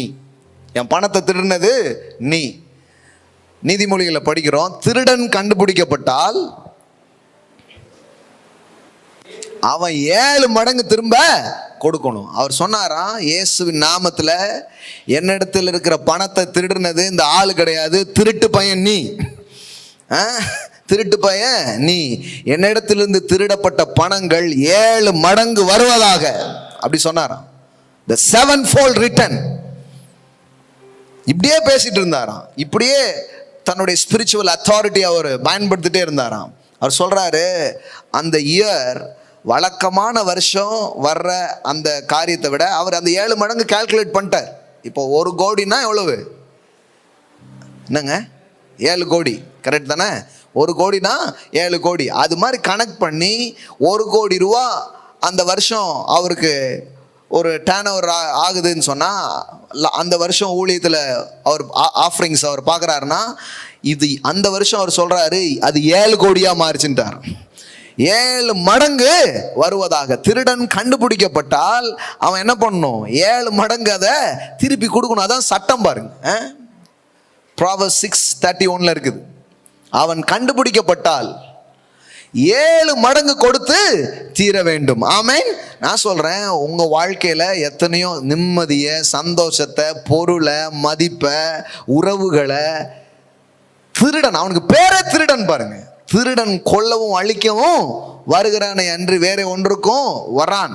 அப்போ அதெல்லாம் எத்தனையோ மேட்டர் அவன் திருடிருக்கிறான். வெறும் பணத்தை மட்டும் இல்லை, மதிப்பை, மரியாதையை, சுகத்தை, ஆரோக்கியத்தை, சந்தோஷமான நாட்களை, என்னத்தெல்லாமோ அவன் திருடிருக்கலாம். என்னத்தை திருடினாலும் இன்னைக்கு காலையில் நீங்கள் கிளைம் பண்ண முடியும், அது 7 மடங்கு எனக்கு திரும்ப வருவதாக. ஹல்லேலூயா. இயேசுவின் நாமத்தில் நான் இழந்த பணம், நான் இழந்த மதிப்பு, எதுவாக இருந்தாலும் நீங்கள் அதை சொல்லலாம். நான் இழந்த நாட்கள், இழந்த சந்தோஷங்கள், அதை என் வாழ்க்கையில் திருடினது அவன் தான் திருட்டு பையன். அவன் தான் உங்க ஆரோக்கியத்தை திருடினான். அவன் தான் உங்க உறவுகளை திருடினான்.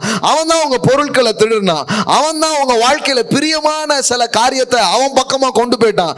எதெல்லாம் அப்படி திருடப்பட்டதோ அதெல்லாம் இயேசுவின் நாமத்தில், தேவனுடைய வார்த்தையின் அடிப்படையில் 7 மடங்கு அது திரும்ப வருவதாக நான் பேசுகிறேன். டாடி, இன்றைக்கு இதை பார்த்துட்டு இருக்கிற பிள்ளைகள் மேல, இதை கேட்டுட்டு இருக்கிற பிள்ளைகள் மேல, according to your word, according to your scripture, வேத வசனத்தின்படியாய் அவர்கள் வாழ்க்கையில திருடப்பட்ட எந்த காரியமா இருந்தாலும் 7 மடங்காக அவர்கள் திரும்ப வருவதாக நாங்கள் பேசுகிறோம். அவங்க திருடப்பட்ட அந்த பொருட்கள் மேல இருந்து பொல்லாத பிசாசு, உன் கரங்களை எடு என்று இந்த நேரத்தில் கட்டளை இடுகிறேன். திருடப்பட்ட ஆரோக்கியம் திரும்ப வரட்டும், திருடப்பட்ட ஐஸ்வர்யங்கள் திரும்ப வரட்டும், திருடப்பட்ட காரியங்கள் திரும்ப வருவதாக இயேசுவின் நாமத்தினாலே. அவர் சொல்றாரு, லிட்டரலா அப்படியே 7 மடங்கு அப்படி இன்க்ரீஸ் ஆச்சான். 7 மடங்கு அப்படியே அவர் வாழ்க்கையில நடந்தது அப்படிங்கிறார். அப்ப பாருங்க, மக்கள்கிட்ட சண்டை போட்டு அவனை எதிர்த்து நின்று அவனுக்கு இது பண்ணி இல்லை, அவன் கிடையாது, மாம்சத்தோடும் ரத்தத்தோடும் அல்ல. அதுக்கு பின்னாடி ஒருத்தர் இருக்கிறான். அப்பாலை போ சாத்தானே. பேதுரு அல்ல, பேதுருக்கு பின்னாடி ஒருத்தர் இருக்கா. யூதாஸ் கிடையாது, யூதாஸுக்கு பின்னாடி ஒருத்தர் இருக்கிறான். இன்னைக்கும் அதே வேலை நடக்குது பாருங்க. ஆமா, யாரையும் பயன்படுத்தி நம்ம வாழ்க்கையில் ஒரு வேலையை அவன் செய்ய பார்க்குறான். அதனால தான் பாருங்க, ஆவிக்குரிய ஒரு போர் நடந்துகிட்டு இருக்குங்கிறது நமக்கு தெரியணும். அந்த போரில் நம்ம இருக்கிறோம். அந்த போரில் நாம் வெற்றி பெறுவதற்கு இந்த வெப்பன்ஸ் எல்லாம் யூஸ் பண்ண முடியாது. ஒரே ஒரு ஸ்கிரிப்சர் வாசித்துட்டு நம்ம ஜெபம் பண்ணுவோம். Thank you Holi spirit. 2 கொரிந்தியர் 10வது அதிகாரம் 3 5 வரைக்குள்ள வசனங்கள் பாருங்க. 2 Corinthians chapter 10 verse 3 to 5. நாங்கள் மாம்சத்தில் நடக்கிறவர்களாய் இருந்தும் மாம்சத்தின்படி போர் செய்கிறவர்கள் அல்ல. என்ன சொல்றார் பாருங்க. எஸ்,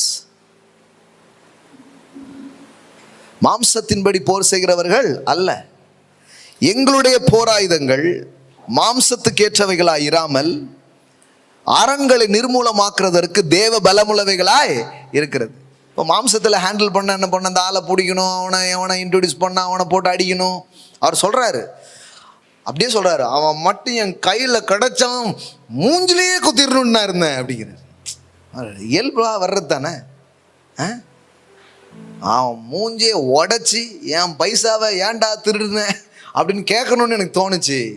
அப்போ தான் எனக்கு வெளிப்பாடு வந்தது, என்னுடைய போர் ஆயுதங்கள் மாம்சத்துக்கு ஏற்றவைகளாக இராமல் அரண்களை நிர்மூலமாக்குறதற்கு தேவ பலமுள்ளவைகளாக இருக்கிறது. அவைகளால் நாங்கள் தர்க்கங்களையும் தேவனை அறிகிற அறிவுக்கு விரோதமாக எழும்புகிற எல்லா மேட்டின்மையும் நிர்மூலமாக்கி எந்த எண்ணத்தையும் கிறிஸ்துவுக்கு கீழ்ப்படிய சிறைப்படுத்துகிறவர்களாய் இருக்கிறோம்.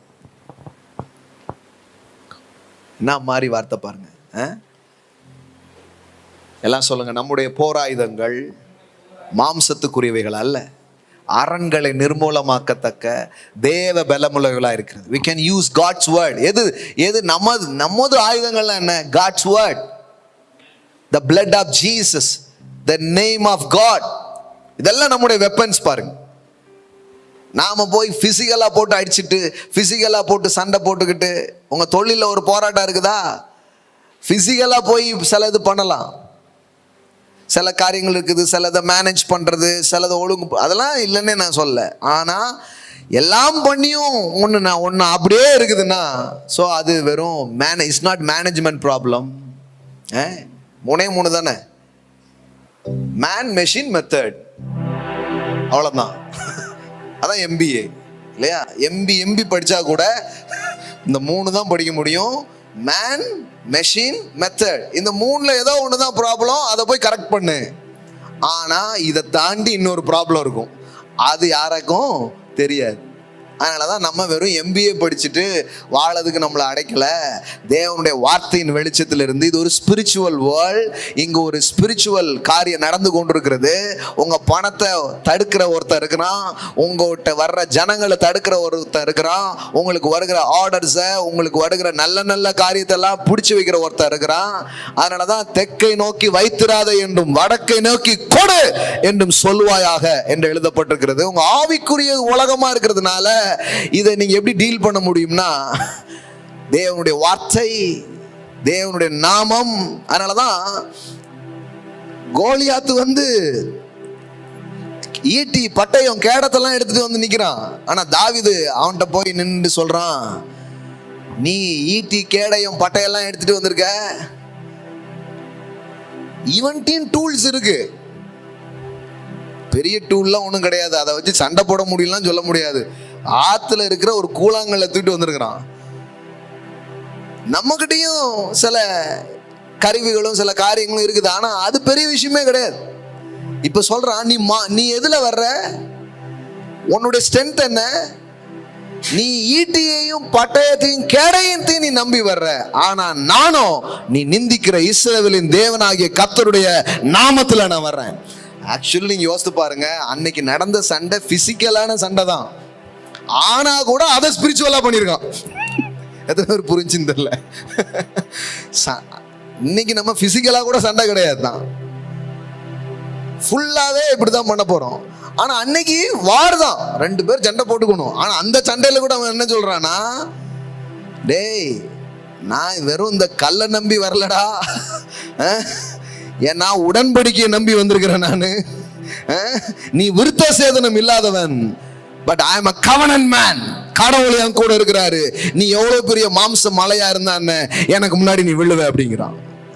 அப்ப பாருங்க, எல்லாமே இந்த சக்திக்கும் இந்த பலனுக்கும் இந்த அறிவுக்கும் அப்படின்னா அது ஒரு லிமிட்டட் மேன் மெஷின் மெத்தட். இதை தாண்டி ஒரு ஆவிக்குரிய உலகம் ஒன்று இருக்கிறது, அதுதான், அதுல ஒரு வார் நடந்துட்டு இருக்குது. அதுல நீங்க வேலை செய்யும்படி அழைக்கப்படுறீங்க, கிரியை செய்யும்படி அழைக்கப்படுறீங்க. உங்கள் எதிரி மனிதர்கள் அல்ல, உங்கள் எதிரி பிசாஸ். இது உங்களுக்கு தெரியும். அவன் தான் என்னுடைய எனிமி, ஒரு மனுஷன் கூட கிடையாது. மனுஷர்களை அவன் பயன்படுத்துகிறான். அப்ப நீங்க எதிர்த்து அவன் கிரியைகளுக்கு எதிராக நீங்க நின்னீங்கன்னா பெரிய ஆதரவை நீங்க பார்க்க ஆரம்பிப்பீங்க. ஆமென். நம்ம எழுந்து நிற்போம். Thank you Jesus. வேதவசனம் சொல்லுகிறது யாக்கோபு 4:7, பிசாசுக்கு எதிர்த்து நில்லுங்கள், அப்பொழுது அவன் ஓடி போவான். பிசாசுக்கு எதிர்த்து நில்லுங்கள், அப்பொழுது அவன் உங்களை விட்டு ஓடி போவான். எஸ், தேவனுக்கு கீழ்ப்படிந்திடுங்கள், பிசாசுக்கு எதிர்த்து நில்லுங்கள், அப்பொழுது அவன் உங்களை விட்டு ஓடி போவான். ஹல்லேலூயா, ஹல்லேலூயா.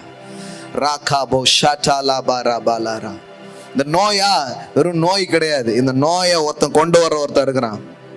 இந்த குடும்ப பிரச்சனையா அந்த குடும்ப பிரச்சனை இல்லை, அதை கொண்டு வர்ற ஒருத்தர் இருக்கிறான். சில மனிதர்களினுடைய எதிர்ப்புகளை சில இது நீங்க பாக்குறீங்கன்னா வெறும் அது கிடையாது, அதுக்கு பின்னாடி ஒருத்தர் நின்று வேலை செஞ்சுட்டு இருக்கிறான். நாம போய் பேசி பார்க்குறோம், சமாதானம் பண்ணி பார்க்குறோம், சில இதெல்லாம் நம்ம செய்கிறோம், சாப்பிட்டு பார்க்குறோம், ஆரோக்கியமாக எல்லாம் விஞ்ஞான ரீதியாக பண்ணி பார்க்குறோம், ஃபிசிக்கலாக என்ன உண்டோ எல்லாம் பண்ணி பார்க்குறோம். ஆனால் கூட அப்படியே இருக்கு. சில ஊர்களில் பாருங்க, ஓயாத யுத்தங்கள் நடந்து கொண்டே இருக்கிறது. அதெல்லாம் ஃபிசிக்கல் திங்ஸ் கிடையாது, ஸ்பிரிச்சுவல் திங்ஸ். யாரெல்லாமோ போய் சமாதானம் பண்ணா கூட அங்க சமாதானமே வரமாட்டுக்கு, ஃபைட் நடந்துகிட்டே இருக்கு, சில பிரச்சனைகள் தொடர்ந்துகிட்டே இருக்குது வாழ்க்கையில. நமக்கு எந்த பொறுப்புமே இல்லை, எல்லாமே பிசாசு அப்படி சொல்ல நான் மறுபடியும் தெரிஞ்சுக்கோங்க. ஆனா இப்படிப்பட்ட ஒரு உலகம் இருக்கிறது, இப்படிப்பட்ட ஒரு செயல் இருக்கிறதுன்னு புரிந்து கொண்டு அவனுக்கு எதிர்த்து நில்லுங்கள், அப்பொழுது அவன் உங்களை விட்டு ஓடி போவான். உங்கள் எதிரி மனிதர்கள் அல்ல, இதை புரிஞ்சுக்கோங்க.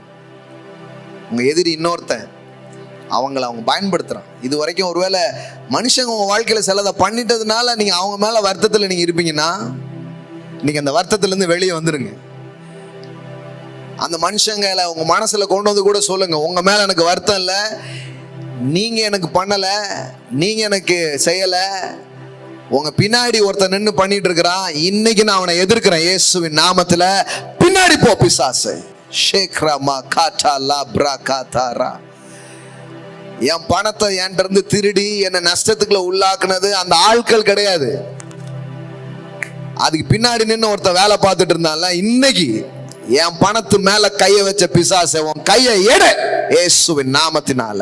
என் லேண்ட் மேல கைய வச்சல, கையை எடு இயேசுவின் நாமத்தினால. எனக்கு எதிராக மனிதர்களை பயன்படுத்துகிற பொல்லாத ஆவிகளுக்கு எதிராக இப்பொழுது நான் நிற்கிறேன். தேவன் உங்களுக்கு அந்த அதிகாரத்தை கொடுத்திருக்கிறார் பாருங்க, பயப்படாதீங்க. அதனாலதான் வேதவசனம் சொல்லுது, உங்களுக்கு எல்லா ஆர்மர்ஸ் ஆஃப் காட் கொடுத்திருக்கிறார். நீதி என்னும் மார்க்கவசம், விசுவாசம் என்னும் கேடயம், சத்தியம் என்னும் அரை கச்சைகள், இதெல்லாம் தான் நம்முடைய வாட்ஸ். ஓரா ஷாகா பாகா டாலா பிராகா தாரா. விமானத்திலேயே பயணிக்க முடியும் அப்படிங்கிற ஒரு வாய்ப்பு இருக்கும்னா யாராவது நடைபயணத்தை மேற்கொள்வீர்களா? மாம்சத்துல போர் செய்யறங்கிறது அப்படிதான். எப்படியாவது நடந்ததுனால நான் போயிடுறேங்க அப்படின்னு நம்ம பண்றோம். ஆனா விமானத்துல போக முடியும். 100 பிரச்சனை உங்களை சுத்தில இருக்கு பாருங்க. இந்த ஆவியை கடிந்து கொண்டு எதிர்த்து நிக்கிறது மூலம் அம்புட்டு சால்வ் ஆறதை நீங்க பாப்பீங்க. ராக்லே மாட்டா போரா. ஹalleluya ஹalleluya ஹalleluya. இது வரைக்கும் உங்க வாழ்க்கையில அவன் என்னத்தெல்லாமோ திருடி இருக்கிறான், என்னத்தெல்லாமோ எடுத்திருக்கிறான், யாரெல்லாமோ பயன்படுத்தி இருக்கிறான்.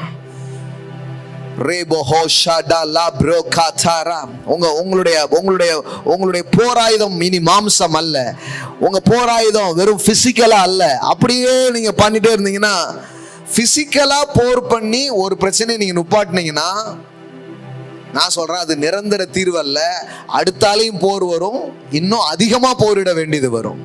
ஆனா ஆவியிலே அதை வெற்றி கொண்டு அதை சால்வ் பண்ணிருப்பீங்கன்னா, அது என்னன்னைக்கும் சமாதானமா இருக்கிறத நீங்க பார்க்க ஆரம்பிப்பீங்க. இன்னைக்கு அந்த மாதிரியான ஒரு ரெல்ம தேவன் உங்களுக்கு ஓபன் பண்ணட்டும். அந்த மாதிரியான சில காரியத்தை உங்க வாழ்க்கையில திறக்கட்டும். இதுவரைக்கும் அப்படிப்பட்ட பார்வை இல்லைன்னா இன்னையிலிருந்து இந்த பார்வை உங்களுக்கு உண்டாகட்டும். நசரனாகிய இயேசுவை தேவன் தம்முடைய வல்லமையினாலும் பரிசுத்த ஆவியினாலும் அபிஷேகம் பண்ணி நடந்திருக்கிற அந்த அனாயிண்டிங் இன்னைக்கு உங்களை நிரப்பட்டும். ராகா மாஷாட்டா லாப்ரா. இயேசுவின் மீது இருந்த அதே ஆவியானவர் இன்னைக்கு என் மேல இருக்கிறார்னு சொல்லுங்க. ஹalleluya. I have a discerning power.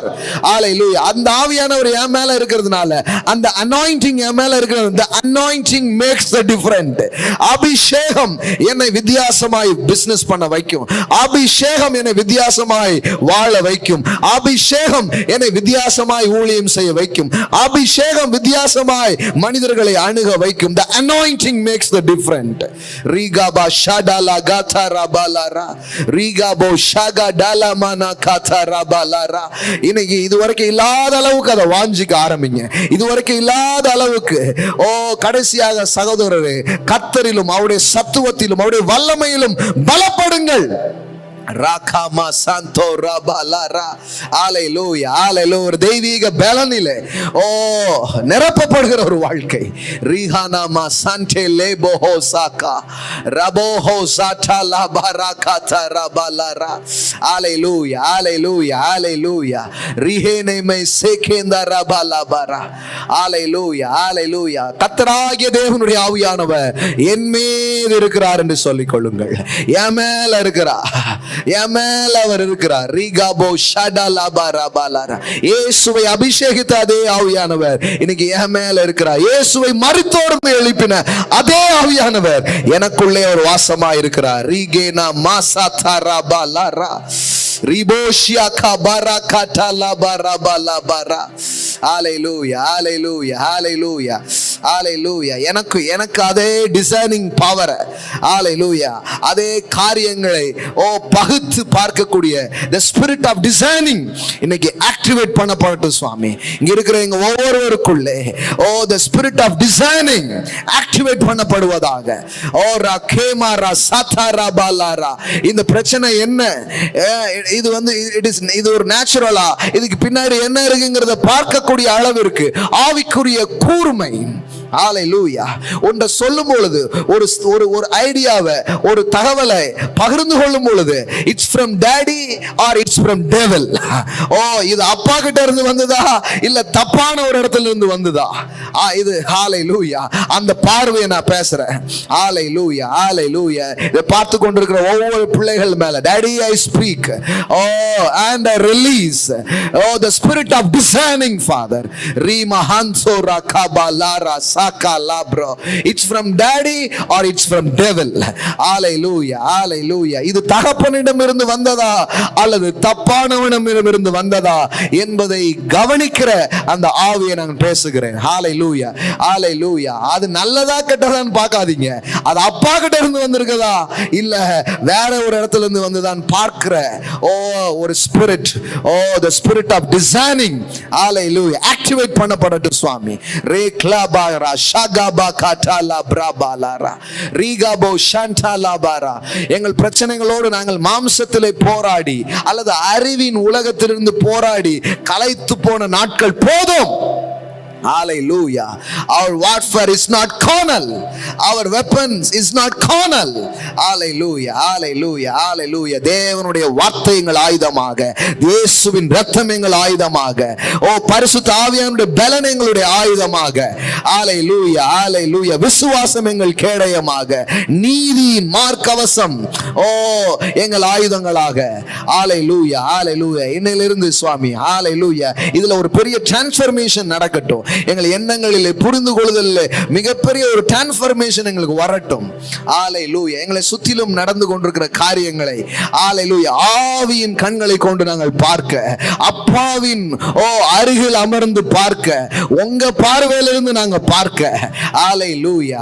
இது இவன் செய்த பாவமா என்று கேட்டார்கள். இல்லை, தேவ மகிமை இவனில் வெளிப்பட போகிறது என்று நீங்க பாத்தீங்களே, அப்படி பார்க்கிற இந்த வியாதி மரணத்துக்கு ஏதுவாயிராமல் இது கடவுளின் மகிமைக்கு ஏதுவா இருக்கும்னு பாத்தீங்களே, அந்த வியூ, அந்த பார்வையை நாங்கள் வரவேற்கிறோம் கர்த்தாவே. ஹalleluya, ஹalleluya.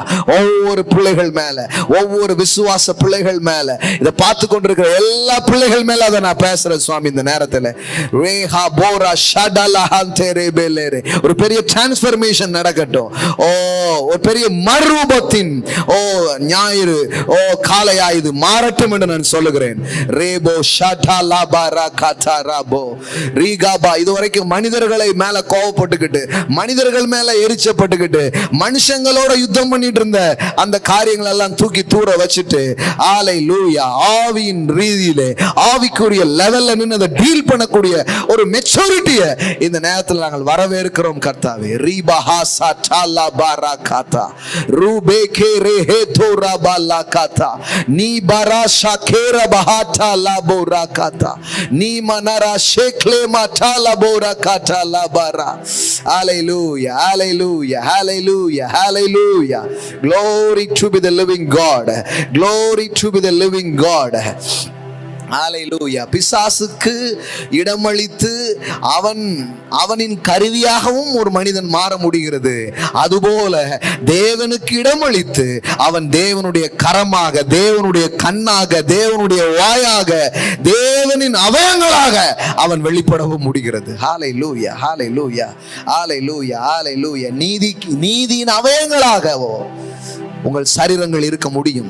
ஹalleluya, ஹalleluya, ஹalleluya, ஹalleluya, ஹalleluya. தகப்பனே, இங்க இருக்கிற எங்கள் ஒவ்வொருடைய சரீரமும், இங்க இருக்கிற எங்கள் ஒவ்வொருடைய அவயங்களும் நீதியின் அவயங்களாக ராகாபா ஷாட்டாலாபா ராகாதா இருளின் உலகத்தில் தாக்கத்தை ஏற்படுத்தக்கூடியதாக, இருளின் உலகத்தில் சிக்கி கொண்டிருக்கிற மனிதர்களை விடுவிக்கும் அவயங்களாக, திக்கற்றவர்களை, விதவைகளை, சாதாரண பிள்ளைகளை விடுவிக்கிறவர்களாக.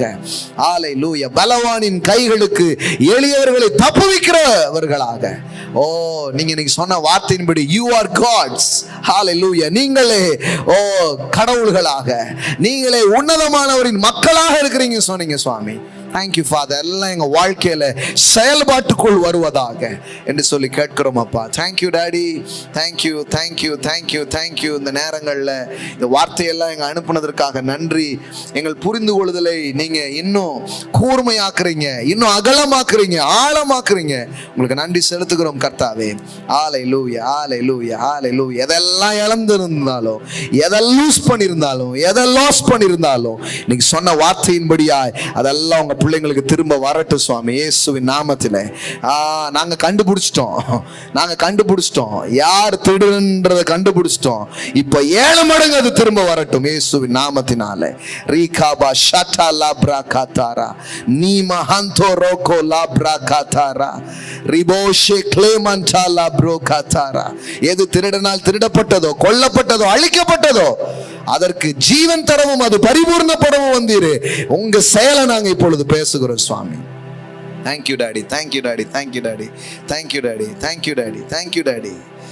ஓ ஷாகா பாரா காத்தாரா பாலாரா ஷேகேரே பாலாரா. நன்றி பசுத்த ஆவியானவரே, உடைய அசைவாடுதலுக்காக நன்றி. ஓ எங்கள் ஒவ்வொரு கிரியை தொடர்ந்து எங்களோடு பேசும். ஹல்லேலூயா. எங்களை நடத்துங்க சுவாமி. உடைய வெளிச்சத்திலே வெளிச்சம் காண எங்களுக்கு உதவி செய்யுங்க இயேசுவின் நாமத்தினால் பிதாவே. Amen amen amen amen. Praise God. Hallelujah. Amen amen amen. கர்த்தருக்கு நாம் கொடுக்க போகிறோம். ஹல்லேலூயா. Everything is a spiritual matters. Listening God's word, giving, everything is a spiritual things. நாம அதை பிசிக்கலாவே பார்க்குறோம். No, it's a spirit matter. It's a spiritual things. கிவிங்னா சாதாரணமானது கிடையாது. அது ஒரு பொருள் போல இருக்கலாம், ஆனால் பொருள் கிடையாது. பணத்தை கொடுக்கறது போல இருக்கலாம், பணத்தை கொடுக்கல. அதுக்கு பின்னாடி உங்களுடைய மனம், உங்கள் ஆவி அங்கே போகிறது. ஹல்லேலூயா ஹல்லேலூயா. அதனால தான் உன் விளைவின் முதற்பலனால் அவரை கனம் பண்ணு. பணம் பண்ணணுமா? அவர் சொல்றார் கனம் பண்ணு. பணம் பண்ணும் வழி கனம் பண்ணுதலே. அவ்வளோதான். மாங்குன்னு பிசிக்கலாக ஏதோ ஒன்று பண்ணுறது, எப்படி அவனை அடிக்கலான்ட்டு மூளையில் வேலை செய்யறது. நோ, இதெல்லாம் அவர் சொல்லி தரவே இல்லை. அவர் சொல்றாரு, I will give you the power to get wealth. உபாகம் 8:18 படி, இந்நாளில் உனக்கு உண்டாயிருக்கிறது போல ஐஸ்வர்யத்தை சம்பாதிப்பதற்கு பலனை கொடுக்கிறவர். என் பலன் உன் மேல இருக்குன்னா நீ தரித்திரனா இருக்க மாட்ட, ஏழையா இருக்க மாட்ட, செல்வந்தனா இருப்பாய். உன் கை வாரி இறைக்கும். எவ்வளவு வந்தாலும் பத்தலன்னா it's not management skills. Manage பண்றது தான், ஆனா அதுலயே எல்லாம் கிடையாது. 1.5 லட்சம் 2 லட்சம் மாசம் சம்பளம் வாங்குறவங்க 10 நாள்ல அது முடிஞ்சு போயிடுங்கிறாங்க. 10 நாள் கூட பத்தலைங்கிறாங்க. அவன் எல்லாமே அப்ப கிடையாது. ஆனால் கடவுளுடைய பிளெஸ்ஸிங்ஸ் உங்கள் வாழ்க்கையில் இருக்கும்போது கோடியாகவும் வரும். அல்லது ஒரு 10,000 20,000 கூட லட்சம் ரூபாய் போல மதிப்பாது மாறும். That's also blessings. என்னங்க இவ்வளோ பார்த்தா பெருசா பண்ண மாதிரி இருக்கு. அந்த சின்னதே உங்களுக்கு அந்த அற்பமானது அற்புதமானதா மாறும். அதுவும் ஆண்டவருடைய ஆசீர்வாதம் தான். அவர் பெருக செய்கிறார், அதே நேரத்தில் சின்னதை பெரிதாக்கவும் செய்கிறார். ஹல்லேலூயா ஹல்லேலூயா. அதனால தான் இதில் இந்த ஃபினான்ஷியல் டிசிப்ளினை நான் எப்போவுமே சொல்லணும்னு விரும்புகிறேன். யாரெல்லாம் நேசிக்கிறேனோ அவங்களுக்கு திரும்ப சொல்கிறேன். உங்கள் கையில் 100 ரூபாய் வந்தாலோ, 1 லட்சம் வந்தாலோ, கோடி வந்தாலோ, so my first and best அது தேவனுக்குரியதுன்னு சொல்கிற ஒரு இருதயத்தை அப்படிப்பட்ட பழக்கத்துக்கு கொண்டு வாங்க. உங்கள் கரங்களை எடுத்து தேவனுக்கு செலுத்துங்கள். ஏழைகளுக்கு கொடுப்பது வேறே. Don't mix it. நிறைய பேர் இதை மிக்ஸ் பண்ணுறீங்க. Don't mix it. ஏழைகளுக்கு கொடுப்பது வேறு, உதவி செய்வது வேறு, நண்பனுக்கு கொடுப்பது வேறு, தேவனுக்கு கொடுப்பது என்பது வேறு. It's honouring God. தேவனை கனம் பண்ணும்படி கொடுக்குறோம். First and the best. So அதனால தான் தேவனுடைய ஆலயத்திற்கு so bring all your tithes, உங்களுடைய தசம பாகங்களை எல்லாம் தேவனுடைய பண்டக சாலைக்கு கொண்டு வாருங்கள் என்று வேதவசனம் சொல்லுகிறது. So I believe Tithing is a divine order. So உங்கள் கரங்களை எடுத்துக்கொள்ளலாம். இது உங்களுடைய சபை. இந்த போதனையினால் நீங்கள் ஆசீர்வதிக்கப்படுவீங்கன்னா, ஸோ பிரிங் யுவர் டைட்ஸ், உங்கள் டைட்ஸ் அண்ட் ஆஃபரிங்ஸை நீங்கள் கொடுக்கலாம். ஆன்லைனில் பார்த்துட்டு இருக்கிற பிள்ளைங்க, சபையின் பிள்ளைங்க, ஆன்லைன் மூலமாக நீங்கள் கொடுக்கலாம். கூகுள் பே ஒரு அக்கௌண்ட் மூலமாக நீங்கள் கொடுக்கலாம். ஸ்வைப்பிங் மூலமாக செலுத்த விரும்புகிற பிள்ளைங்க, ஸ்வைப்பிங் மெஷின்ஸ் இருக்கும், அது மூலமாக நீங்கள் கொடுக்கலாம். உங்கள் கரங்களை எடுத்துக்கொள்ளுங்க. I want to bless your seed, your tithes. Daddy, இந்த இடத்துல உங்கள் வார்த்தை கனம் பண்ணும்படி, இந்த அபிஷேகத்தை கனம் பண்ணும்படி, இந்த குடும்பத்தை கனம் பண்ணும்படி, இதை நீர் தெரிந்து கொண்ட ஸ்தானம் என்று அவர்கள் எண்ணி இந்த இடங்களிலே தங்கள் தசம பாகங்களையும் தங்கள் காணிக்கைகளையும் தங்கள் விதைகளையும் விதைக்கிற எல்லா பிள்ளைகளுக்காக நான் ஜெபிக்கிறேன். Daddy, I release some supernatural financial favor and the financial wisdom and financial increase, financial breakthroughs in their life. இந்த நேரத்திலே நான் பேசுறேன், இதுவரைக்கும் திறக்காத புதிய பண மண்டலங்கள் திறக்கப்படுவதாக நான் சொல்லுகிறேன். ஓ எஸ், மலை தாழ்ச்சியான வருஷத்திலும் தப்பாமல் கனி கொடுக்க செய்கிற நன்மைகளை நான் பேசுகிறேன். கடனே இல்லாத ஒரு வாழ்க்கையை நான் பேசுறேன். Oh, I speak debt free life, financial freedom அவங்க மேல நான் டிக்ளேர் பண்ற அந்த நேரங்களில் இந்த கனம் பண்ற எல்லா பிள்ளைகளுக்காக நன்றி செலுத்துகிறேன். தேவன் பெரிய காரியங்களை அவங்க வாழ்க்கையில செய்கிறதற்காக நன்றி. அவர்கள் பலுகுவார்களாக, பெருகுவார்களாக, இயேசுவின் உயர்ந்த நாமத்தினால் பிதாவே. Amen, amen, amen. Praise God.